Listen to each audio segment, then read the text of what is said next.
الحمد لله رب العالمين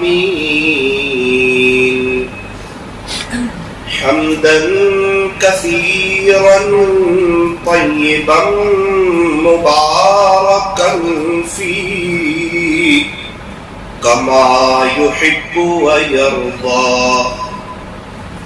أشهد أن لا إله إلا الله وحده لا شريك له في الخلق والأمر.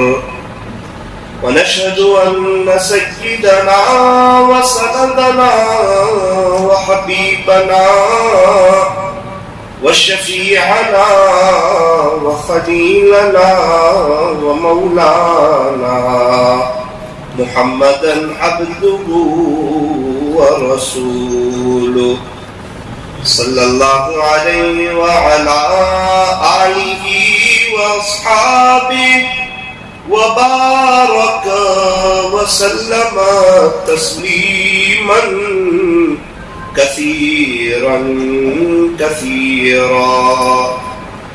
أما بعد فأعوذ بالله من الشيطان الرجيم. بسم الله الرحمن الرحيم. وتوبوا إلى الله جميعا أيها المؤمنون لعلكم تفلحون. وقال الله تبارك وتعالى في القرآن المجيد والفرقان الحميد. بل تؤثرون الحياة الدنيا والآخرة خير وأبقى. صدق الله مولانا العظيم. وقال النبي صلى الله عليه وسلم ذكر الله شفاء القلوب. وصدق رسوله النبي الكريم. ونحن على ذلك لمن الشاهدين والشاكرين.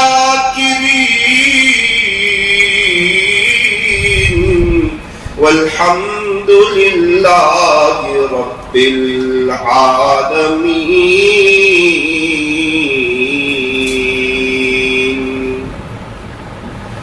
نہ دنیا سے نہ دولت سے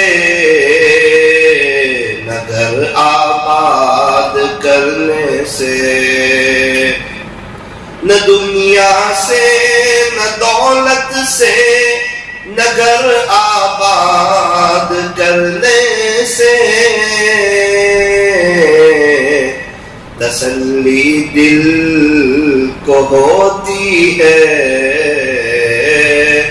خدا کو یاد کرنے سے.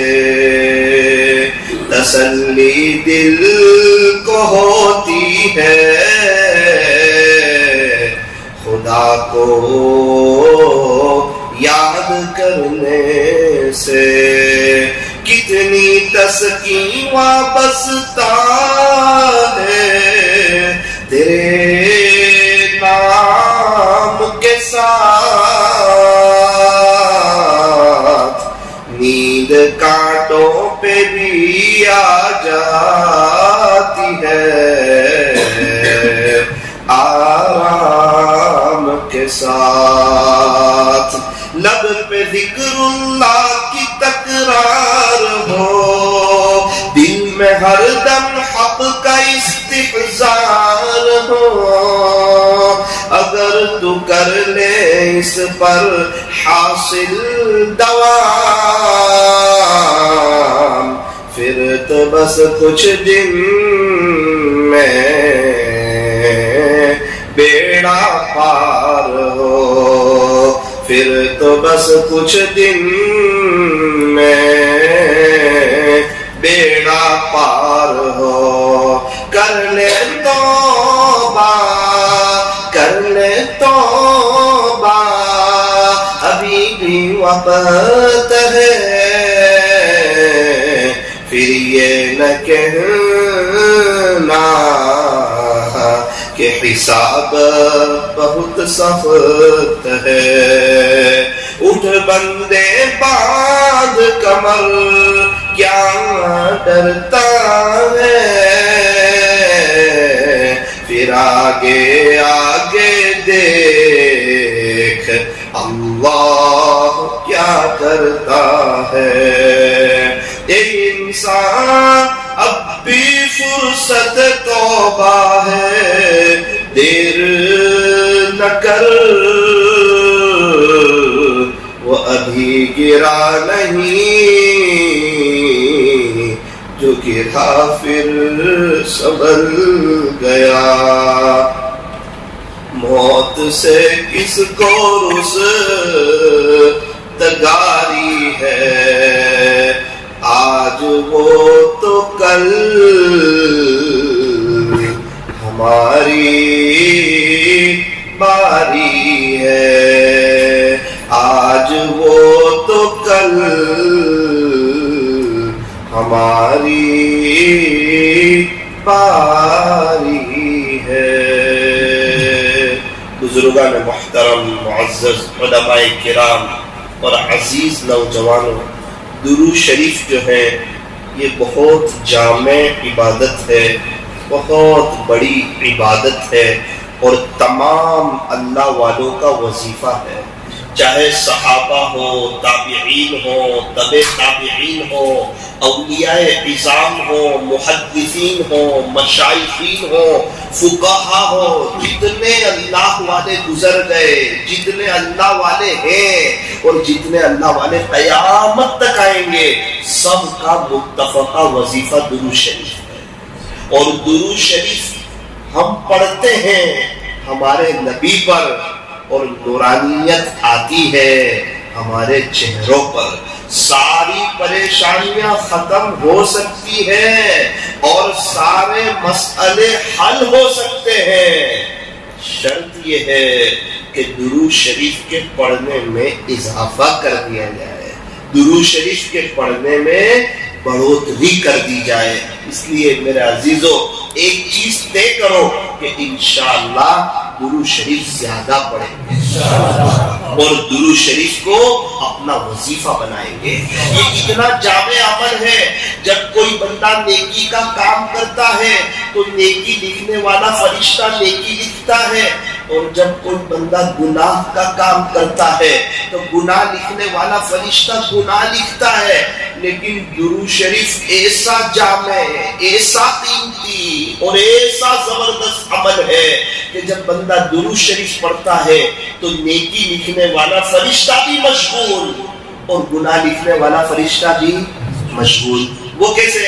بندے نے پڑھا صلی اللہ علیہ وسلم تو نیکی لکھنے والا فرشتہ جو ہے وہ 10 نیکیاں لکھ دیتا ہے، اور گناہ لکھنے والا فرشتہ جو ہے وہ 10 گناہوں کو مٹا دیتا ہے۔ تو نیکی لکھنے والا بھی مشغول اور گناہ لکھنے والا بھی مشغول۔ تو درود شریف بڑا جامع عمل ہے، بڑا قیمتی عمل ہے، بڑا زبردست عمل ہے۔ اللہ کرے کہ درود شریف کی محبت ہمارے دل میں آ جائے۔ پیر کے دن میرا ممبئی جانا ہوا، پیر کے دن، اسی پیر کو ممبئی گیا تھا، تو محمد علی روڈ پر بہت فاسٹ لائف، ہم بھی وہاں جا کر فاسٹ ہو گئے، تو ہمیں پتا چلا کہ واقعتاً صحبت کا اثر ہوتا ہے۔ جس کو بھی دیکھو وہ بیزی، سب تیز چل رہے ہیں، سب اپنے کام میں مشغول ہے۔ ایک چچا سے ملاقات ہوئی، ان کے ہاتھ میں تسبیح تھی، معلوم کیا گیا کہ چچا کیا پڑھ رہے ہو؟ کہنے لگے بیٹا درود شریف پڑھ رہا ہوں۔ کتنی مرتبہ پڑھ لیا؟ یہ نہ پوچھ۔ میں نے کہا میری عبرت کے لیے بتا دو، تو مجھے تسبیح بتائی اور کہا دیکھ 90,000 مرتبہ پڑھ لیا آج کے دن، 90,000 مرتبہ پڑھ لیا آج کے دن۔ اچھا چچا نیو 1000 مرتبہ پڑھ لیا، یہ کیسے پڑھ لیا؟ بیٹا دنیا سے بے رغبتی اختیار کر لی، دنیا کی محبت کو دل سے نکال کے پھینک دیا، آخرت سے دل لگا دیا، اللہ نے آسان کر دیا، اللہ نے مدد فرما دی۔ میں نے کہا چچا میرے لیے بھی دعا کر دو، تو انہوں نے ہاتھ اٹھا دیے، میرا دل خوش ہوا اور مجھے تعجب بھی ہوا کہ کیسے لوگ ہیں اور کیسا اپنے اللہ کو منا رہے ہیں اور کیسی اپنی آخرت کی تیاری کر رہے ہیں۔ تصور نہیں ہو رہا ہے کہ جتنی بیزی لائف ہے اور لوگ اپنی مستی میں مست ہیں اور اس میں یہ چچا 90,000 مرتبہ درود شریف پڑھ رہے ہیں۔ میرے عزیزوں کچھ دن پہلے ایک جگہ جانے کا اتفاق ہوا بیان کے لیے، تو بیان کے بعد چائے کا انتظام تھا، تو ہم لوگ ساتھ میں بیٹھ کر چائے پی رہے تھے۔ اس بیان میں درود شریف پر بات ہوئی تھی، تو میرے بازو میں جو چچا بیٹھے ہوئے تھے مجھے کہنے لگے کہ مولانا آج آپ کا بیان سن کر دل میں یہ بات آئی کہ درود شریف زیادہ پڑھنا چاہیے۔ میں نے کہا ابھی کتنا پڑھتے ہو؟ کہا مولانا روزانہ پابندی سے 30,000 مرتبہ درود شریف پڑھنا، 30,000 مرتبہ روزانہ پابندی سے۔ پچھلے 8 سال میں 30,000 سے کم کبھی نہیں پڑھا، پچھلے 8 سال میں 30,000 سے کم کبھی نہیں پڑھا، اور مولانا 50,000 بھی ہو جاتے ہیں، لیکن آپ کی بات سن کے ایسا لگا کہ مجھے 50,000 سے زیادہ پڑھنے چاہیے، میرے لیے دعا کر دینا۔ میں نے کہا چچا آپ ہمارے لیے دعا کر دینا کہ ہمیں اللہ اتنا پڑھنے کی توفیق عطا فرما دے۔ تو میرے عزیزوں پڑھنے والے بہت ہیں، آخرت کی تیاری کرنے والے بہت ہیں۔ خود ہمارے شیخ حضرت مولانا ابراہیم صاحب فروٹ والا رحمت اللہ علیہ اتنی مشغولی کے باوجود، اتنے بڑے اللہ والے ہونے کے باوجود، تہجد گزار ہونے کے باوجود، اتنا مراقبہ کرنے کے باوجود روزانہ 12,000 مرتبہ پابندی سے درود شریف پڑھتے تھے۔ اور میں دیکھتا تھا جب بھی حضرت کے پاس جاتا تھا اکثر حضرت درود شریف کے پڑھنے میں مشغول ہوتے تھے۔ ممبئی میں ابھی ایک بزرگ موجود ہے، وہ روزانہ 12,000 مرتبہ درود شریف پڑھتے ہیں۔ میرے ایک دوست کا انتقال ہو گیا ہے جوانی میں۔ میرے عزیزوں موت کب آ جائے کچھ پتا نہیں ہے، یہ دنیا فانی ہے، یہ دھوکے کا گھر ہے، یہ مچھر کا پر ہے، یہ مکڑی کا جالا ہے، یہ چھوڑ دینے کی جگہ ہے۔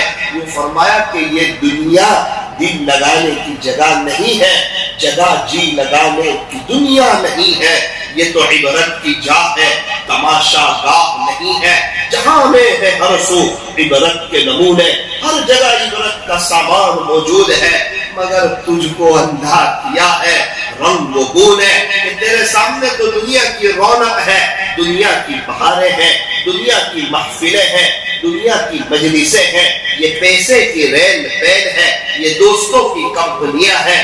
میرے عزیزوں جہاں میں ہے ہر سو عبرت کے نمونے، مگر تجھ کو اندھا کیا ہے رنگ و بو نے۔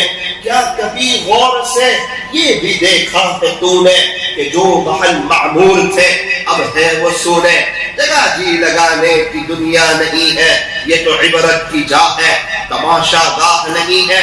بچپنا کیسے گزرا کہ کھیل کود میں پہلے بچپن نے تجھے برسوں کھلایا، ارے جوانی تو اللہ پر فدا کرنی چاہیے تھی، ایک مرتبہ ملتی ہے دوبارہ نہیں ملتی ہے۔ خوش نصیب ہے وہ جو جوانی اللہ پر فدا کرتے ہیں، ان کا بڑھاپا شاندار آتا ہے، بڑھاپا گزارنے کی مزہ آتی ہے، اللہ راحت نصیب فرماتا ہے، عافیت نصیب فرماتا ہے، سکون اطمینان اور امن و امان کی دولت سے مالامال فرماتا ہے، ڈپریشن سے بچاتا ہے۔ بڑھاپے میں اس کی خدمت کرنے والے موجود ہوتے ہیں، صحت اللہ عطا فرماتے ہیں۔ کس کو؟ فرمایا جو بڑھاپا اللہ کی مرضی کے مطابق گزارتا ہے، اور اگر جو بڑھاپا اپنی مرضی پر گزارتا ہے، جوانی اپنی مرضی پر گزارتا ہے، بڑھاپے میں اس کو نانی دادی یاد آ جاتی ہے۔ میرے عزیزو ایک دفعہ ملتی ہے جوانی، یہ دوبارہ نہیں ملتی۔ یہی جوانی ہے جس میں نظروں کو جھکا کر کے چلا جائے، یہی جوانی ہے جس میں غیبت سے بچا جائے، یہی جوانی ہے جس میں گناہوں سے بچا جائے، یہی جوانی ہے جس میں پہلی صف میں نماز پڑھی جائے، اپنے مولا کو منایا جائے۔ ارے ایک دفعہ ملی ہے، ہم کروڑوں جوان ایسے ملیں گے جنہوں نے دنیا کے خاطر، چیزوں کے خاطر، پیسوں کے خاطر انٹرنیٹ کے خاطر، کرکٹروں کے خاطر، پکچروں کے خاطر، دوست احباب کے خاطر اور چوراہوں کے خاطر اپنی جوانی گزاری. وہ بے چین، پریشان، ڈپریشن کے شکار، ان کے ہر کام ادھورے رہتے ہیں، ان کی زندگی بے چینیوں کا شکار ہوتی ہے. وہ 2 کام بنانے جاتے 4 کام بگڑ جاتے، وہ 4 کام بنانے جاتے 8 کام بگڑ جاتے. ابا کو خوش کرنے جاتے امی ناراض، امی کو خوش کرتے ابا ناراض، یہ دونوں خوش تو دوست لوگ ناراض، دوست لوگ خوش تو امی ابا ناراض. نہ بیوی کے ساتھ سکون مل رہا ہے، نہ بچے فرما بردار ہو رہے ہیں. جو اللہ کی نہیں سنتا اس کے بیوی بچے بھی اس کی نہیں سنتے، اور جو اللہ کی سنتا ہے، اللہ کی مانتا ہے، اپنے آپ کو اللہ کی مرضی کے مطابق ڈھالتا ہے، پھر اس کی بیوی بھی اس کی ہوتی ہے، اس کے بچے بھی اس کے ہوتے ہیں، محلے والے بھی اس کے ہوتے ہیں، اس کے رشتہ دار عزیز اور اقارب بھی اس کے ہوتے ہیں. ایک بات یاد رکھنا، جو اللہ سے محبت کرتا ہے اللہ سب کے دل میں اس کی محبت ڈال دیتے ہیں، اور جو اللہ سے ڈرتا ہے اللہ اس کو رعب عطا فرماتے ہیں، اللہ سب کے دل میں اس کا رعب ڈال دیتے ہیں. جو اللہ سے محبت کرے گا وہ مخلوق خدا کا بھی محبوب بنے گا. جو اللہ سے ڈرے گا اللہ اس کو رعب عطا فرمائیں گے. میرے عزیزو، اللہ کے ہونے میں مزہ ہے، اللہ کے پاس سے ہی آئے ہیں، اللہ ہی کے پاس جانا ہے. مرنے کے بعد اللہ ہی کام آئیں گے، کہ ہمارا نہ بزنس آئے گا، نہ بیوی بچے آئیں گے، نہ دوست لوگ آئیں گے، نہ کرکٹر لوگ آئیں گے، نہ ہیرو لوگ آئیں گے، اور نہ اللہ والے ہماری قبر میں آئیں گے. ہم میں سے ہر ایک کو اپنی قبر میں جانا ہے، ہم میں سے ہر ایک کو اپنی قبر میں جانا ہے. میرے عزیزو، یہ بیان کی مجلس اسی لیے رکھی گئی ہے کہ میں بھی توبہ کروں، آپ لوگ بھی توبہ کریں، میں بھی اللہ کی طرف آؤں، آپ لوگ بھی اللہ کی طرف آئے. بیانات تو ہوتے رہتے ہیں اور ہوتے رہیں گے، ہونے بھی چاہیے. اصل چیز تو یہ ہے کہ زندگی چینج کی جائے، زندگی کے اندر انقلاب آئے، زندگی کے اندر تبدیلی آئے، پیارے نبی کی سنتیں آئے، پیارے نبی کی سنتوں کا عشق آئے. اللہ اکبر کبیرہ. گزشتہ کل ایک چچا سے ملاقات ہوئی، 80 سال کی عمر دیکھنے میں نظر آئے، 65 سال کی عمر. میں نے کہا چچا کیا عمر ہو گئی؟ کہا بیٹا 80 سال ہو گئی. میں نے کہا آپ تو ماشاءاللہ بڑے بشاشت میں نظر آتے ہو. ہاں مجھے کوئی بیماری نہیں ہے، نہ شوگر ہے، نہ پریشر ہے، نہ کوئی تکلیف ہے، کوئی بیماری نہیں ہے، الحمدللہ بہت خوشحال میری زندگی گزر رہی ہے. ابھی یہاں کہاں آئے آپ؟ کہا بیٹا میں 3 دن جماعت میں آیا ہوں، مہینے کے 3 دن کبھی بھی ناگا نہیں کرتا ہوں، کبھی ہمارے یہاں سے جماعت نہ ہو تو کہیں اور سے بھی چلا جاتا ہوں، لیکن اپنے 3 دن میں ضرور لگاتا ہوں. مسجد میں سوتا ہوں، چٹائیوں پر سوتا ہوں، تہجد میں اٹھتا ہوں، اپنے مولا کو، اپنے خالق کو اور اپنے مالک کو مناتا ہوں. چچا یہ جو آپ کے پاس صحت ہے اور یہ جو آپ اتنے فٹ نظر آ رہے ہو، اتنے تندرست نظر آ رہے ہو، اس کا راز کیا ہے؟ تو میرے عزیزو اس کا راز 2 باتیں. وہ فرمانے لگے کہ بیٹا یاد نہیں ہے 1966 یا کب سے یاد نہیں ہے کبھی تہجد کی نماز چھوٹی ہو. تہجد کی نماز میں صحت ہے. نمبر 2، اور تہجد کی نماز کی برکت سے اللہ بندے کو گناہوں سے بچا لیتے ہیں. گناہوں سے تو ہر مومن بچنا چاہتا ہے، لیکن میرے عزیزو اگر تہجد ہوگی زندگی میں اللہ گناہوں سے بچائیں گے. اگر تہجد ہوگی زندگی میں اللہ صحت، تندرستی، طاقت، قوت، عزت اللہ عطا فرمائیں گے. اس لیے طے کرو کہ تہجد کا اہتمام کریں گے. ہر کوئی چاہ رہا ہے کہ میرے پاس صحت ہو، میرے پاس تندرستی ہو. صحت بھی چاہیے اور تہجد بھی نہیں پڑھنی، صحت بھی چاہیے اور واکنگ بھی نہیں کرنی. نہ ایسا نہیں ہونا چاہیے. ایک مومن تو کیسا ہوتا ہے؟ فرمایا مومن تندرست ہوتا ہے، مومن تو فٹ ہوتا ہے، مومن تو طاقتور ہوتا ہے. ہمیں چاہیے کہ ہماری چلنے کی بھی عادت ہو. مولانا صاحب بائک ہے، اب ہم کیسے چلے؟ نہ واکنگ کرنی ہے. اس سے کیا ہوگا؟ ایک بات یاد رکھنا، بائک پر زیادہ ذکر کی توفیق نہیں ہوگی، کار میں زیادہ ذکر کی توفیق نہیں ہوگی. آپ 1-2 کلومیٹر چلو، ہاتھ میں تسبیح بھی آ جائے گی، ذکر کی توفیق بھی ہو جائے گی، نوساری میں ایک جگہ ہم چلتے ہیں, 5-6 مسلمانوں کو میں نے دیکھا, پابندی سے وہ چلنے کے لیے آتے ہیں. میں نے ہر ایک سے الگ الگ پوچھا کہ آپ کی زبان ہل رہی ہوتی ہے, آپ کیا کرتے ہو؟ کہنے لگے مولانا صاحب میں یہ ذکر کرتا ہوں. میں ایک نے کہا میں 150 مرتبہ قل هو اللہ احد پڑھ لیتا ہوں, ایک نے کہا کہ میں اتنی مرتبہ درود شریف پڑھ لیتا ہوں. تو یہ بڑے بوڑھوں کا تجربہ بھی ہے کہ پہلے جب بائک نہیں تھی, کار نہیں تھی, تو سب کے ہاتھ میں تسبیح نظر آتی تھی, لوگ اللہ اللہ کرتے تھے, اپنے اللہ کو, اپنے خالق کو, اپنے مالک کو, اپنے پالنہار کو یاد کرتے تھے. اور بروڑا والوں یاد رکھنا, جس کے پاس اللہ کے لیے وقت نہ ہو اس کے اچھے دن آ نہیں سکتے. جس کے پاس اللہ کے لیے ٹائم نہ ہو اس کے پاس وقت ہے بیوی کے لیے, اس کے پاس وقت ہے بچوں کے لیے, اس کے پاس وقت ہے دوست احباب کے لیے, اس کے پاس فل دل کی حاضری کے ساتھ وقت ہے اپنی دکان کے گراہکوں کے لیے, اس کے پاس وقت ہے موبائل کی رنگ بجتے ہی فون اٹھانے کے لیے. ہمارے کان بڑے حساس ہیں جب فون کی رنگ بجتی ہے, اور یہ بہرے ہو جاتے ہیں جب اذان کی آواز آتی ہے, یہ بہرے ہو جاتے ہیں جب اذان کی آواز آتی ہے. اللہ کرے کہ جس طرف فون کی رنگ سن کر ہم فون کی طرف متوجہ ہوتے ہیں, اللہ کرے کہ ہم اذان کی آواز کو سن کر مسجد کی طرف متوجہ ہو جائیں. ارے مولانا صاحب میرا تو قرآن نہیں ہو رہا, مجھے تو وقت ہی نہیں ملتا. اچھا بھائی ذکر ہو رہا ہے, ذکر بھی نہیں ہو رہا, مجھے وقت نہیں ملتا. اچھا آپ کے پاس کھانے کے لیے وقت ہے کہاں, سونے کے لیے کہاں, صبح ناشتے کے لیے کہاں, دوپہر کھانے کے لیے کہاں, جی رات کھانے کے لیے کہاں, وہ دکان پر بیٹھنے کے لیے 10 گھنٹے, بولے ہاں اس کے لیے تو ہے, وہ اخبار کے لیے, بولے ہاں ابھی جو حالات چل رہے ہیں اس کی خبر رکھنے کے لیے, نیوز کے لیے, بولے ہاں اس کے لیے بھی وقت ہے, دوست احباب کے لیے, بولے ہاں شاید آپ کو تو غسل کا بھی وقت نہیں ملتا ہوگا, نہ اس کا تو وقت ملتا ہے. شاید موبائل کے چارج کا بھی وقت نہیں ملتا ہوگا, نہ مولانا اس کا بھی وقت تو مل جاتا ہے. تو پھر آپ کے پاس ہر چیز کے لیے وقت ہے.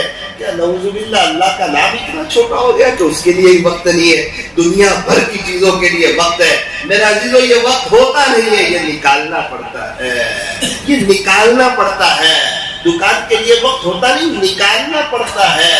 اگر ہم اللہ کے لیے وقت نکالیں گے زندگی میں بہار آئے گی, زندگی پر رونق ہوگی, زندگی خوشگوار ہوگی, زندگی شاندار ہوگی, اور زندگی کوالٹی والی ہوگی. آج کی مجلس میں طے کرو کہ اپنے اللہ کے لیے وقت نکالیں. ایک ہمارے یہاں ایک بڑے آدمی ہے, سرکاری نوکری تھی, ابھی ابھی ریٹائر ہوئے.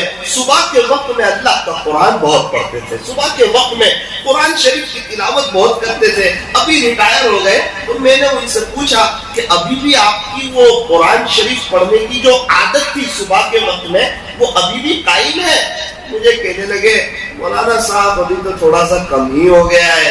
میں نے کہا پھر بھی مولانا رمضان سے ابھی تک صرف 15 ہی قرآن ہوئے, رمضان سے ابھی تک صرف 15 ہی قرآن ہوئے. اللہ اکبر کبیرہ.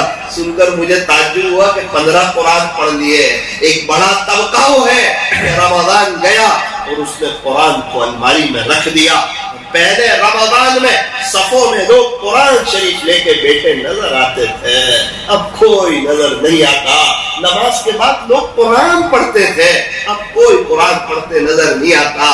نعوذ باللہ ایسا لگتا ہے کہ یہ صرف رمضان میں پڑھی جانے والی کتاب ہے, حالانکہ بات ایسی نہیں ہے. قرآن اللہ کا کلام ہے, یہ کتاب اللہ ہے, یہ کلام اللہ ہے, یہ ہمارا سچا دوست ہے. یہ ہمیں دنیا میں بھی کام آئے گا, قبر میں بھی کام آئے گا, حشر میں بھی کام آئے گا, کل صراط پر بھی کام آئے گا. اور قرآن ہمارا ایسا سچا دوست ہے جو ہمیں جنت میں پہنچا کر کے رہے گا. اللہ ہمیں اس کی توفیق عطا فرمائے.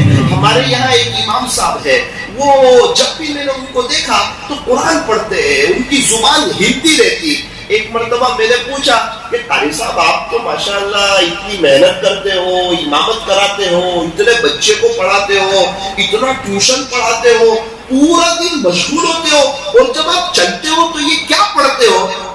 قرآن پڑھتا ہوں میں اللہ کا قرآن پڑھتا ہوں. اچھا کتنا پڑھ لیتے ہو؟ کئی وقت سے معمول ہے 5 پارے پڑھنے کا, تو الحمدللہ سفر میں بھی لاگا نہیں ہوتے. اور اب چونکہ عادت ہو گئی ہے, اچھا خاصا وقت گزر گیا ہے, اب کبھی 8 پارے بھی ہو جاتے ہیں لیکن 5 سے کام نہیں ہوتے. ہاں میرے عزیزو, جب بندہ وقت دے گا نا اللہ کے قرآن کو تو 2 گھنٹے میں 5 پارے ہو گئے. ورنہ واٹس ایپ گھماتا رہے گا, یوٹیوب گھماتا رہے گا, فیس بک گھماتا رہے گا, ٹویٹر گھماتا رہے گا, نتیجہ کچھ نہیں نکلے گا, صرف وقت ضائع ہوگا, صرف وقت ضائع ہوگا. جو وقت کی قدر نہیں کرتا دنیا بھی اس کی قدر نہیں کرتی. ایک بزرگ کے پاس ایک شخص آئے, آ کر کہنے لگے حضرت تھوڑا سا وقت چاہیے. اچھا کیا کرو گے؟ کچھ کام کی بات ہے. کام کی بات تو نہیں ہے, بس ایسے ہی آپ کے پاس بیٹھنا ہے, آپ تو بڑے مشغول ہو, تھوڑا سا وقت ہمیں بھی دے دو. حضرت کہنے لگے ایک کام کر, وقت تو دے دیتا ہوں, ذرا سورج روک لے, تو جتنی دیر سورج کو روک لے گا اتنی دیر تجھے وقت دے دوں گا. اس نے کہا حضرت کیسی بات کرتے ہو, سورج بھی بھلا روک سکتا ہے, جب سورج روک نہیں سکتا تو میری زندگی گزر رہی ہے, معذرت کے ساتھ فضول کام کے لیے میں وقت دے بھی نہیں سکتا. میرے عزیزو, اصل چیز یہ ہے وقت کی قدر, وقت کی قدر. ایک بزرگ تھے, ان کی عمر 70 سال کی تھی, 70 ایئرس, اور وہ مکہ مکرمہ میں رہتے تھے, تو روزانہ 70 طواف کرتے تھے. 70 سال کی عمر میں روزانہ 70 طواف کرتے تھے. 70 طواف یعنی ایک طواف کے 7 چکر, تو 70 طواف کے 490 چکر. ہمیں تو سن کے چکر آ جائے. مجھے یاد ہے الحمدللہ اللہ پاک کئی مرتبہ وہاں لے گئے, حاضری کا موقع دیا, اللہ کا احسان ہے, کرم ہے. چونکہ پڑھائی بھی ہوئی اس لیے بار بار آنا جانا بھی رہا. تو میں یہ عرض کرنا چاہ رہا ہوں کہ مجھے یاد نہیں کبھی 10 طواف بھی میں ایک ساتھ کر سکا ہوں. 10 طواف بھی, حالانکہ جوانی ہے, کر سکتے ہیں. تو ان کے 70 طواف, یہاں قربانی ہے, کیسی قربانی ہے. خیر اس زمانے میں کراؤڈ کم ہوتا تھا, لیکن پھر بھی 70 طواف کرنا اور ہر طواف کی 2 رکعت واجب نماز پڑھنا, تو 70 طواف کی 140 رکعتیں ہوئی. 140 رکعتوں کے 280 سجدے ہوئے, 140 سورہ فاتحہ, اور اتنا سب کرنے کے بعد حضرت فرماتے ہیں کہ یہ تو میری زندگی کا ایک عمل ہے, باقی عمل تو اور ہے.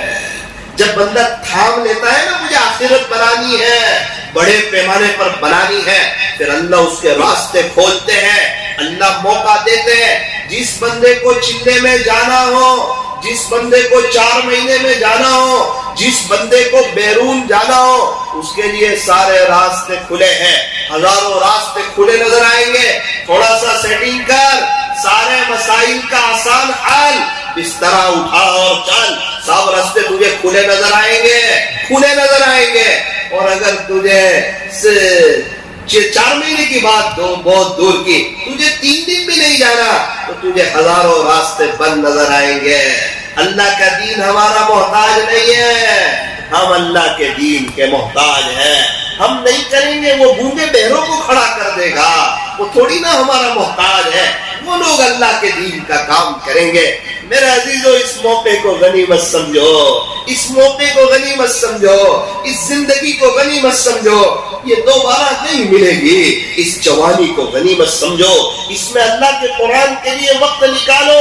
ارے مولانا صاحب, رمضان میں بہت سکون لگتا تھا, بہت اچھا لگتا تھا.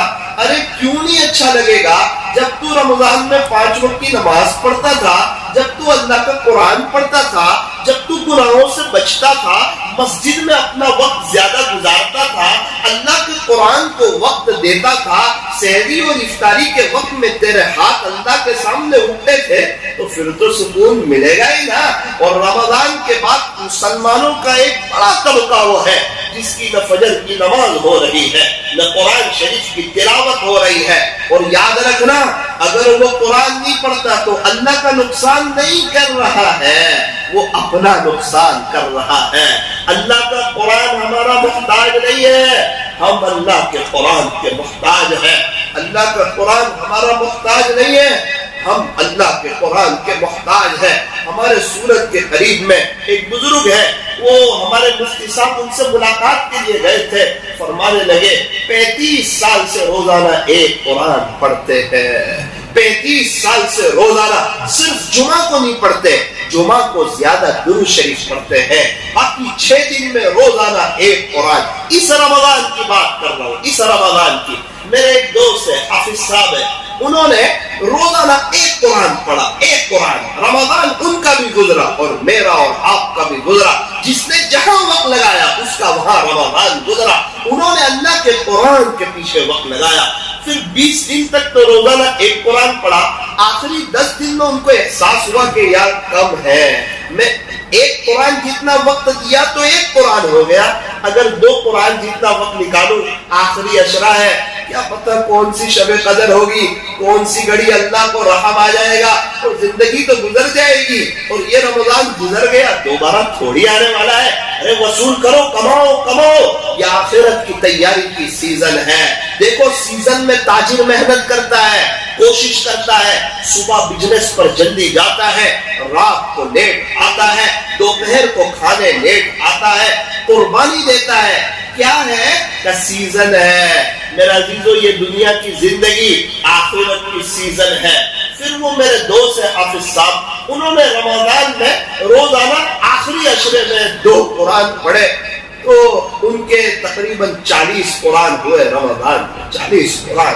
میرے قریبی رشتہ دار اعتکاف میں بیٹھے ہوئے تھے، تو میں نے ان سے پوچھا کہ یہ میرے دوست حافظ صاحب ہے، یہ آتے ہیں تو کیا کرتے ہیں؟ مولانا یہ کوئی عجیب آدمی ہے۔ میں نے کہا کیوں؟ یہ 9:30 بجے سے قرآن لے کر بیٹھتے ہیں، سحری کے وقت میں تو پڑھتے ہی ہوں گے، 9:30 بجے سے قرآن لے کر بیٹھتے ہیں، صرف ظہر کی نماز کے لیے اٹھتے ہیں، اس کے بعد پھر قرآن پڑھتے ہیں، تو 3:30 4 بجے تک قرآن پڑھتے رہتے ہیں، جب تک قرآن ختم ہوتا نہیں جاتے نہیں، اور یہ تراویح کے بعد 11:30 بجے چائے کا تھرموس لے کر آ جاتے ہیں اور جو قرآن پڑھتے ہیں تو سحری میں اٹھ کے چلے جاتے ہیں۔ میں نے کہا بھائی انہی سے سیکھنے کی ضرورت ہے۔ یہ میرے عزیزو یہ تو وقت ہے۔ دیکھو 1 من سونا وہ بھی 1 من ہے، 1 من چاندی وہ بھی 1 من ہے، 1 من لوہا وہ بھی 1 من ہے، 1 من مٹی وہ بھی 1 من ہے۔ سب کی قیمت میں زمین آسمان کا فرق ہے، سب کی قیمت میں زمین آسمان کا فرق ہے۔ میرے پاس بھی وقت ہے، آپ کے پاس بھی وقت ہے۔ کوئی وقت کو سونے کی طرح گزار رہا ہے، کوئی وقت کو چاندی کی طرح گزار رہا ہے، کوئی وقت کو لوہے کی طرح گزار رہا ہے۔ میرا عزیزو یہ وقت تو گزر جائے گا۔ قبرستان ایسے نوجوانوں سے بھرے پڑے ہیں جو یوں کہتے تھے کہ بڑھاپے میں توبہ کریں گے، بڑھاپے میں پیارے نبی کی نقل اتاریں گے۔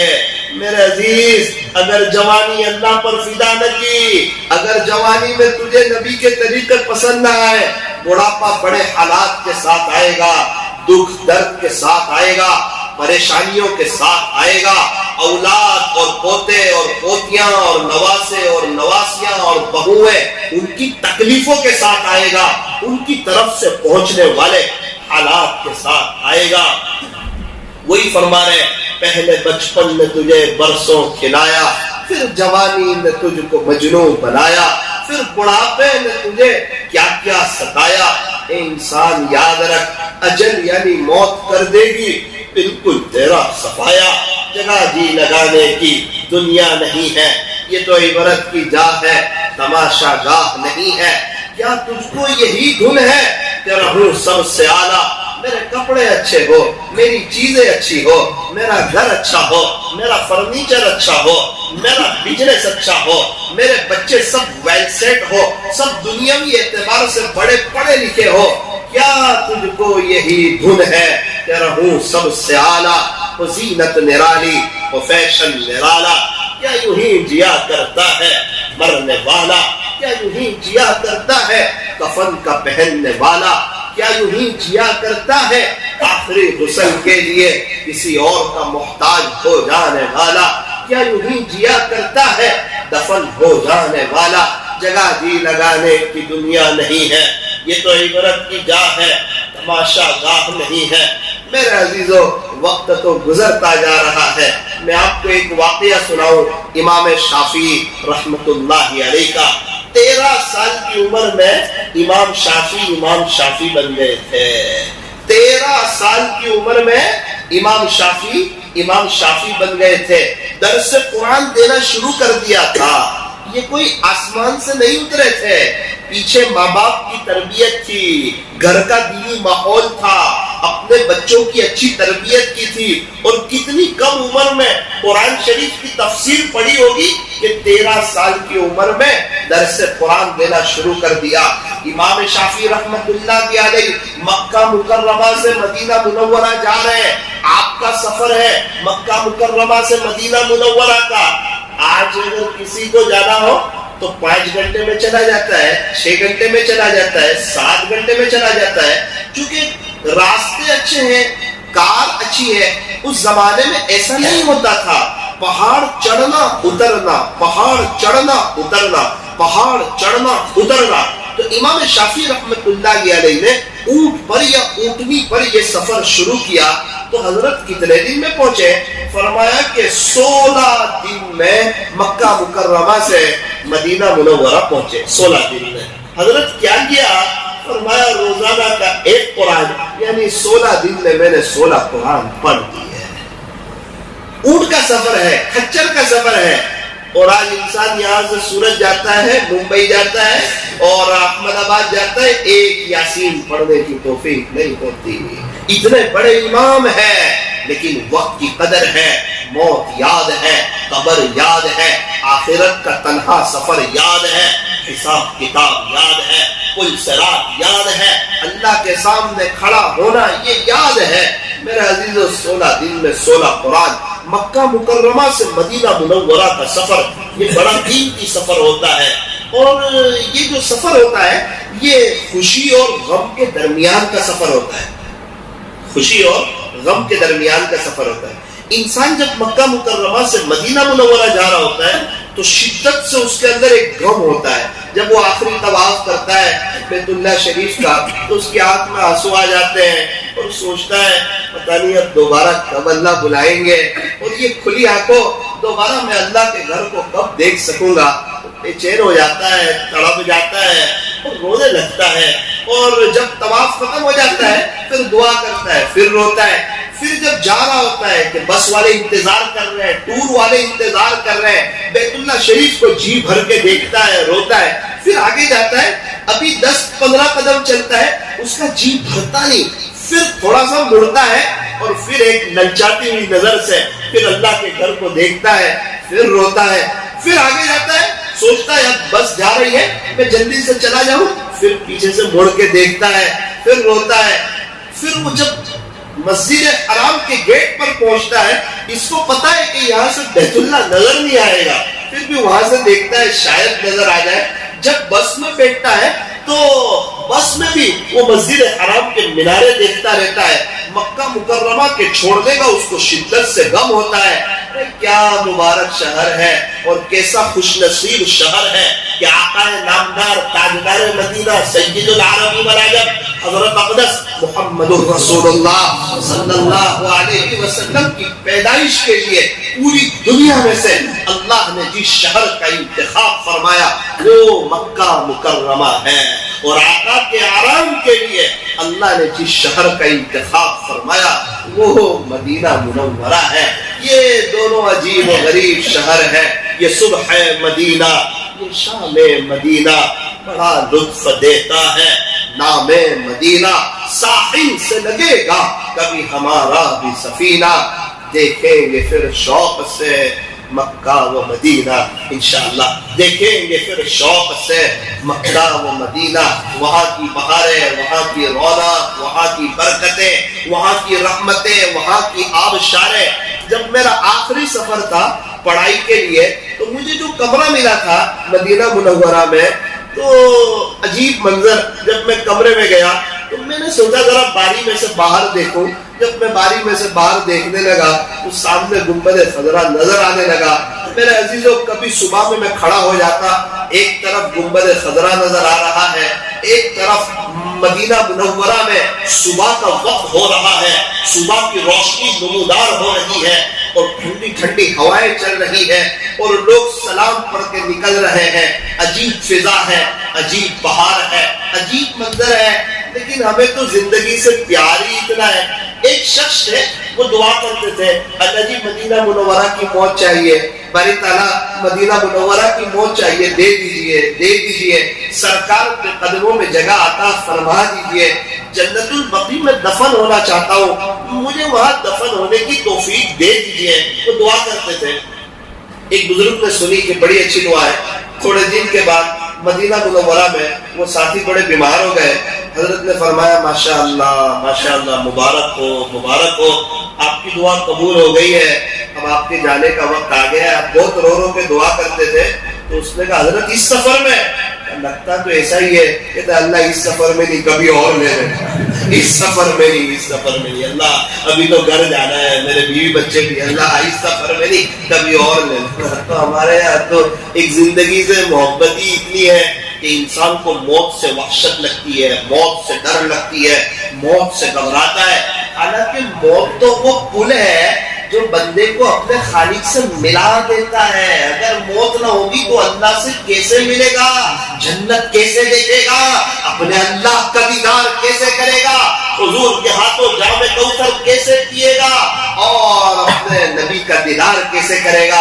ارے بلال حبشی کو کب دیکھے گا, حضرت ابوبکر, حضرت عمر, حضرت عثمان, حضرت علی اور بڑے بڑے اللہ والے, ان کا دیدار کب ہوگا. یوں فرمایا موت تو مومن کے لیے تحفہ ہے, تحفہ. ارے اللہ کا دیدار ہوگا, یہ تحفہ نہیں تو اور کیا ہے, بہت بڑا تحفہ ہے. اور اصل بات بھی یہ ہے, میں ایک بات آپ کو سمجھاؤں. دو بندے دبئی جا رہے ہیں, ایک ہی فلائٹ میں دو بندے دبئی جا رہے ہیں. دونوں کے دبئی جانے میں بہت بڑا فرق ہے. ایک ہے وہ بڑا خوشحال دبئی جا رہا ہے, دوسرا ہے وہ ٹینشن میں جا رہا ہے. دوسرے سے پوچھا گیا کہ آپ دبئی جا رہے ہو, بڑے ٹینشن میں ہو, پریشانی میں ہو, کوئی خوشی نہیں آپ کو. کہا بھائی کیا بتاؤں, میرے گھر میں قرضہ تھا, میں نے اور قرض لیا کہ چلو دبئی جاؤں گا, کچھ نوکری کروں گا, قرضہ ادا کروں گا.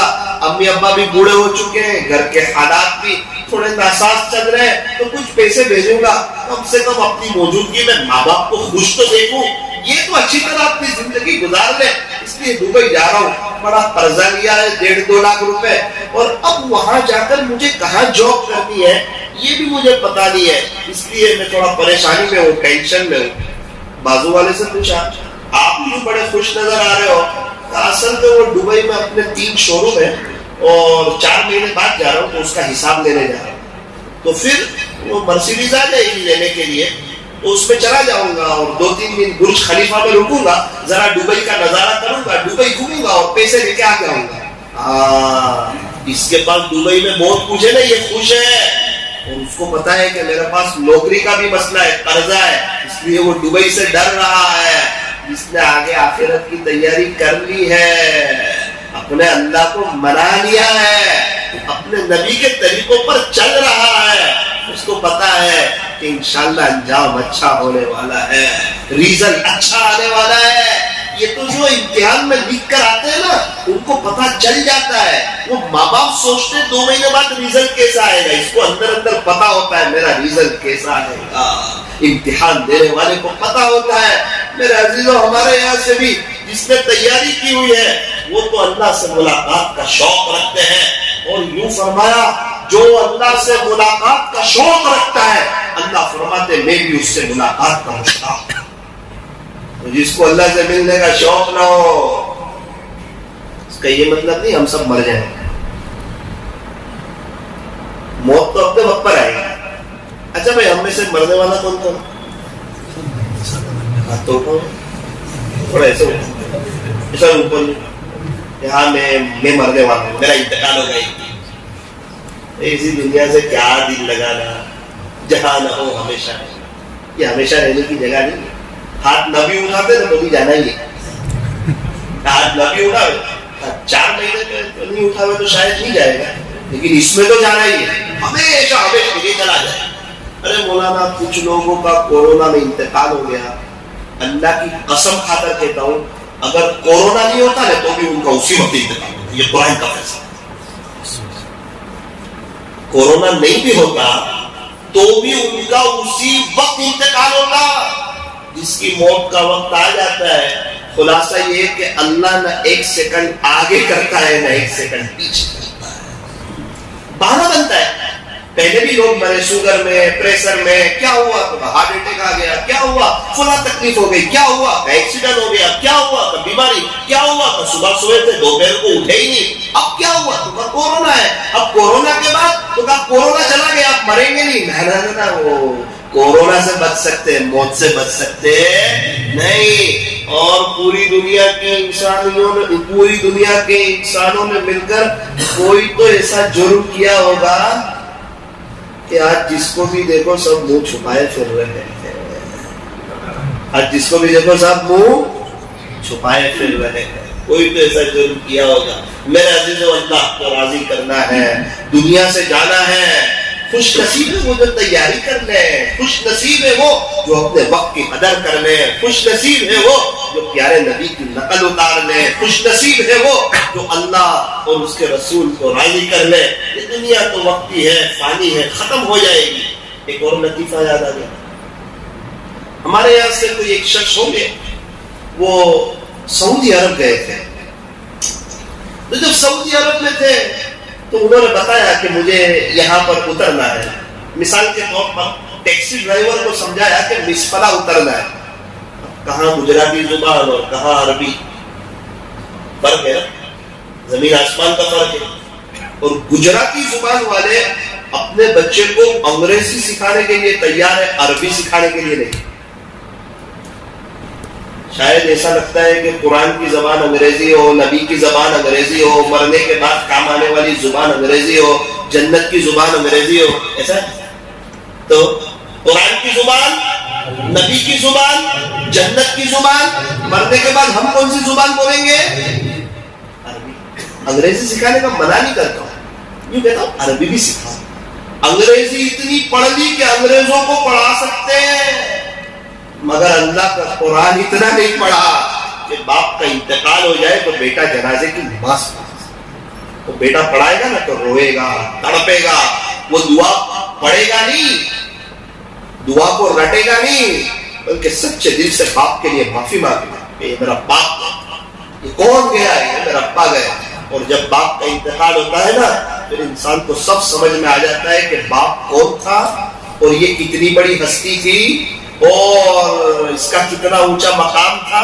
کیونکہ باپ سورج کے مانند ہوتا ہے، گرم ضرور ہوتا ہے لیکن سورج نہ نکلے نا تو اندھیرا بھی چھا جاتا ہے، سورج نہ نکلے تو اندھیرا بھی چھا جاتا ہے۔ اللہ پاک ہمیں والدین کی قدردانی کی توفیق اور سعادت نصیب فرمائے۔ تو میرے عزیزو، خلاصہ یہ ہے ساری بات کا کہ مجھے بھی جانا ہے اور آپ کو بھی اس دنیا سے جانا ہے۔ تو ہمارے یہاں پہ کوئی ایک شخص گیا ہوگا، اس نے عربی سے کہا کہ بھائی مجھے مسفلہ اترنا ہے، تو مسفلہ تو عرب جانتا ہے، وہ عربی، اس نے بتا دیا کوئی بات نہیں، میں آپ کو مسفلہ میں اتار دوں گا عربی میں، سمجھ گیا یہ بھی۔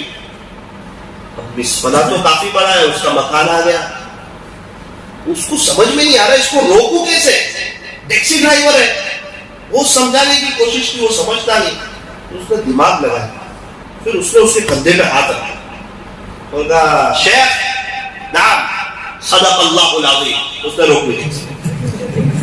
اس کو یاد ہے کہ ہمارے یہاں قاری صاحب لوگ جو تھے نا اعتراف کے بعد صدق اللہ پڑھتے تھے، یہ جو صدق اللہ پڑھیں گے نا تو یہ رک جائے گا، تو صحیح میں وہ رک جائے۔ ایک مرتبہ ایک سعودی عرب میں ایک دکان پر تقریباً کھڑا ہوا تھا، تو کوئی گجرات، مجھے لگا شاید بھروچ کے ہوں گے، مستورات تھی، تو اس نے اس کو کہا کہ بھائی وہ عرب کو کہا مجھے وہ چیز دے، اس کو سمجھ میں نہیں آیا، وہ کوئی دوسری چیز لے کے آئے، تو اس نے زور سے کہا اللہ آنی پہلوا، تو صحیح برابر لا کے دیا۔ میں نے کہا دیکھو یہ اشارے سے اس نے اپنا کام کروا لیا ہے، دنیا میں موت کے علاوہ ہر چیز کا علاج موجود ہے۔ ہمارے ایک شخص وہاں سعودی عرب میں اتنا آسان نہیں ہوتا، ہمارے یہاں جس طرح پان کھا کر، ویمل کھا کر، گٹکے کھا کر کہیں بھی تھوک دیتے ہیں، ایک شخص نے ویمل کھا کر سعودی عرب میں راستے پر پچکاری ماری اور بہت گرم ہو گیا، اس نے کہا حجی ہذا حرام، اس نے اس کو گلے لگا لیا، بولے کئی سالوں سے اس کی دعا یاد کر رہا، تو عرب سمجھا کہ اس کو افسوس ہو گیا، اور یہ کہہ رہا ہے کہ کئی وقت سے میں اس کی دعا یاد کر رہا تھا کہ اس کی دعا کیا ہے۔ تو وہ کہہ رہا ہے بھائی تو نے یہ کیا کام کیا، اور یہ سمجھ رہا ہے اللہ اکبر کبیرہ. سوچا نوجوان لوگ ہیں تو کچھ لطیفے بھی ہو جائے اور اس کے بعد کچھ اہم اور کام کی باتیں بھی ہو جائے. اللہ پاک ہمیں عمل کی اور آخرت کو سامنے رکھ کر کے زندگی گزارنے کی اللہ ہمیں توفیق اور سعادت نصیب فرمائے. ایک 5 مالے کی بلڈنگ بن رہی تھی، ایک مزدور اوپر سے گرا، اور مزدور جو سیٹ تھا نا وہ سمجھ گیا کہ اس کا انتقال ہو گیا. وہ اتنی اوپر سے گرا اور دھڑام سے گرا، وہ کام کر رہا تھا اوپر سے گرا. سب لوگ افسوس کرنے لگے. 3 منٹ کے بعد دیکھا تو وہ دوڑتا دوڑتا اوپر پہنچ گیا. تو کیا ہوا؟ بولے کچھ نہیں ہوا. اتنی زور سے گرا تو تجھے کچھ لگا نہیں؟ کچھ نہیں لگا، اللہ کی شان کچھ نہیں ہوا. اچھا چل ایک کام کر، سیٹ نے پیسے دیے، تو مٹھائی لے کر آ جا، تیرے ہاتھ سے سب کو مٹھائی دی. اللہ نے تجھے بچا لیا نا، تو مٹھائی دیے. تو وہ مٹھائی لینے کے لیے گیا تو کافی دیر تک آیا نہیں. تو پوچھا کیا ہوا؟ کہ مٹھائی لے کر راستہ کراس کر رہا تھا نا، تو ایک گاڑی والے نے ٹکر لگا دی، وہی انتقال کر. ایک بزرگ نے کہا 5ویں مالے سے گرا تھا نا، جب موت نہیں لکھی، موت راستے پہ لکھی. تو جہاں لکھی ہے جس وقت لکھی ہے اسی وقت آئے گی، نہ اس سے 1 سیکنڈ پہلے آئے گی نہ 1 سیکنڈ بعد میں آئے گی. اچھا بروڑا والوں، ایک وظیفہ بنا کر اس کو اپنا لو، 100 کام بن جائیں گے انشاءاللہ، سارے مسئلے حل ہو جائیں گے. تھوڑا 15-20 منٹ کی بات ہے، اس کو ذرا تھوڑا دھیان سے سنو. وہ وظیفہ کیا ہے؟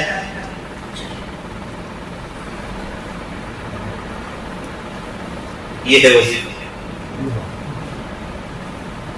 اس کی توفیق ہو گئی نا تو سمجھنا کہ مستقبل بڑا روشن ہے، اور مستقبل روشن نہ کرنا ہو تو اس کی توفیق دے گئی. ایک شخص رابعہ بصریہ رحمت اللہ علیہ کے پاس آیا اور آ کر کہا کہ میں نے توبہ کی تو میری توبہ قبول ہو گئی ہوگی. تو رابعہ بصریہ نے کہا اگر توبہ قبول نہ کرنی ہوتی تو آپ کو توبہ کی توفیق ہی نہ دی. توفیق دی ہے، یہ اس بات کی علامت ہے کہ آپ کی توبہ قبول کر. اور دعا بہت بڑی طاقت ہے. تاجدار مدینہ فخر دو جہاں حضرت محمد رسول اللہ صلی اللہ علیہ وسلم نے ارشاد فرمایا الدعاء سلاح المؤمن.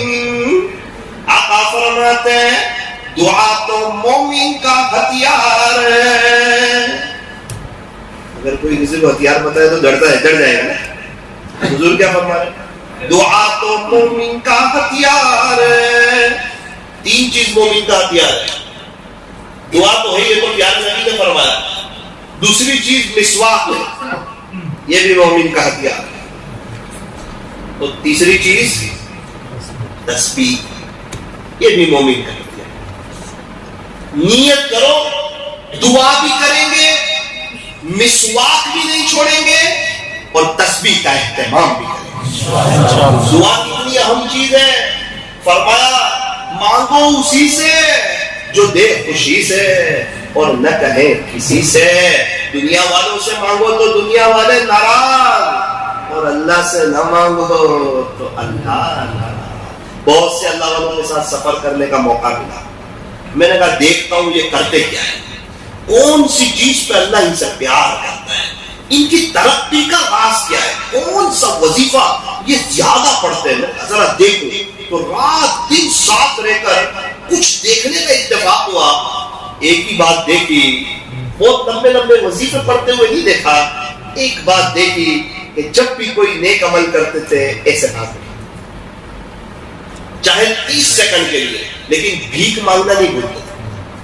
ہم مانگتے ہوئے اچھے لگتے ہیں اور اللہ ہمیں دیتے ہوئے اچھے لگتے ہیں. ہمارا کام ہے مانگنا اور اللہ کا کام ہے دینا. فرمایا آقا فرماتے ہیں، ترمذی شریف کی روایت ہے الدعاء مخ العبادہ، دعا تو عبادت کا مغز ہے. آقا نے فرمایا الدعاء هو العبادہ، دعا تو عین عبادت ہے. آقا نے فرمایا لیس شیء اکرم علی اللہ من الدعاء، کہ اللہ کے نزدیک دعا سے بڑھ کر پسندیدہ کوئی عمل نہیں۔ بندہ فقیروں کی طرح ایسے مانگے نا تو اللہ کو بہت اچھا، اللہ کو پیار آتا ہے۔ تو مانگو اسی سے جو دے خوشی سے اور نہ کہے کسی سے۔ اچھا، دعا کے تین پہلو ہوتے ہیں، دعا کے تین پہلو ہوتے ہیں، یا تو قبول ہو جاتی ہے، یہ دعا مانگی اور اللہ نے یہ چیز دے دی، نمبر دو، یا مصیبت کو ٹال دیتی ہے، مصیبت کو ٹال دیتی ہے، نمبر تین، یا آخرت کے لیے ذخیرہ کر دی جاتی ہے۔ فرشتے لکھ لیتے کہ اس نے اس وقت یہ دعا مانگی تھی، تو پہلی یا تو قبول ہو جاتی ہے، قبول ہو جائے تو الحمدللہ، یا مصیبت کو ٹال دیتی ہے۔ ابھی مصیبت آنے والی تھی، 12:30 بجے بڑا ایکسیڈنٹ ہونے والا تھا، اور اللہ کی شان کے 12 بجے اس نے دعا چاش پڑھ کے دعا کی تھی، اللہ نے اس کی برکت سے وہ ٹال دی، مصیبت کو ٹال دیتے۔ نمبر تین، یہ بہت زبردست ہے، یا آخرت کے لیے ذخیرہ کر لی جاتی ہے، مانگا اور اس پر کچھ ملا نہیں، یہ اتنا قیمتی ہے، کل قیامت کے دن جب اللہ اس کو اس کا بدلہ دے گا، دیکھ میرے بندے، تو نے فلاں وقت جو دعا مانگی تھی اس وقت وہ چیز تجھے دینا مناسب نہیں تھا، لیکن ہمارے علم میں تھا، تو نے مانگا ہے، اس کے بدلے آج تجھے یہ دیا جا رہا ہے۔ اتنا تڑپے گا، اتنا مچلے گا، اتنا افسوس کرے گا کہ کاش پوری زندگی مانگتا رہتا اور ایک بھی دعا قبول نہ ہوتی۔ آج خدا کے دربار میں اتنا سب ملتا ہے، انسان افسوس کرے گا، تڑپے گا، لیکن دعا کیسے مانگے؟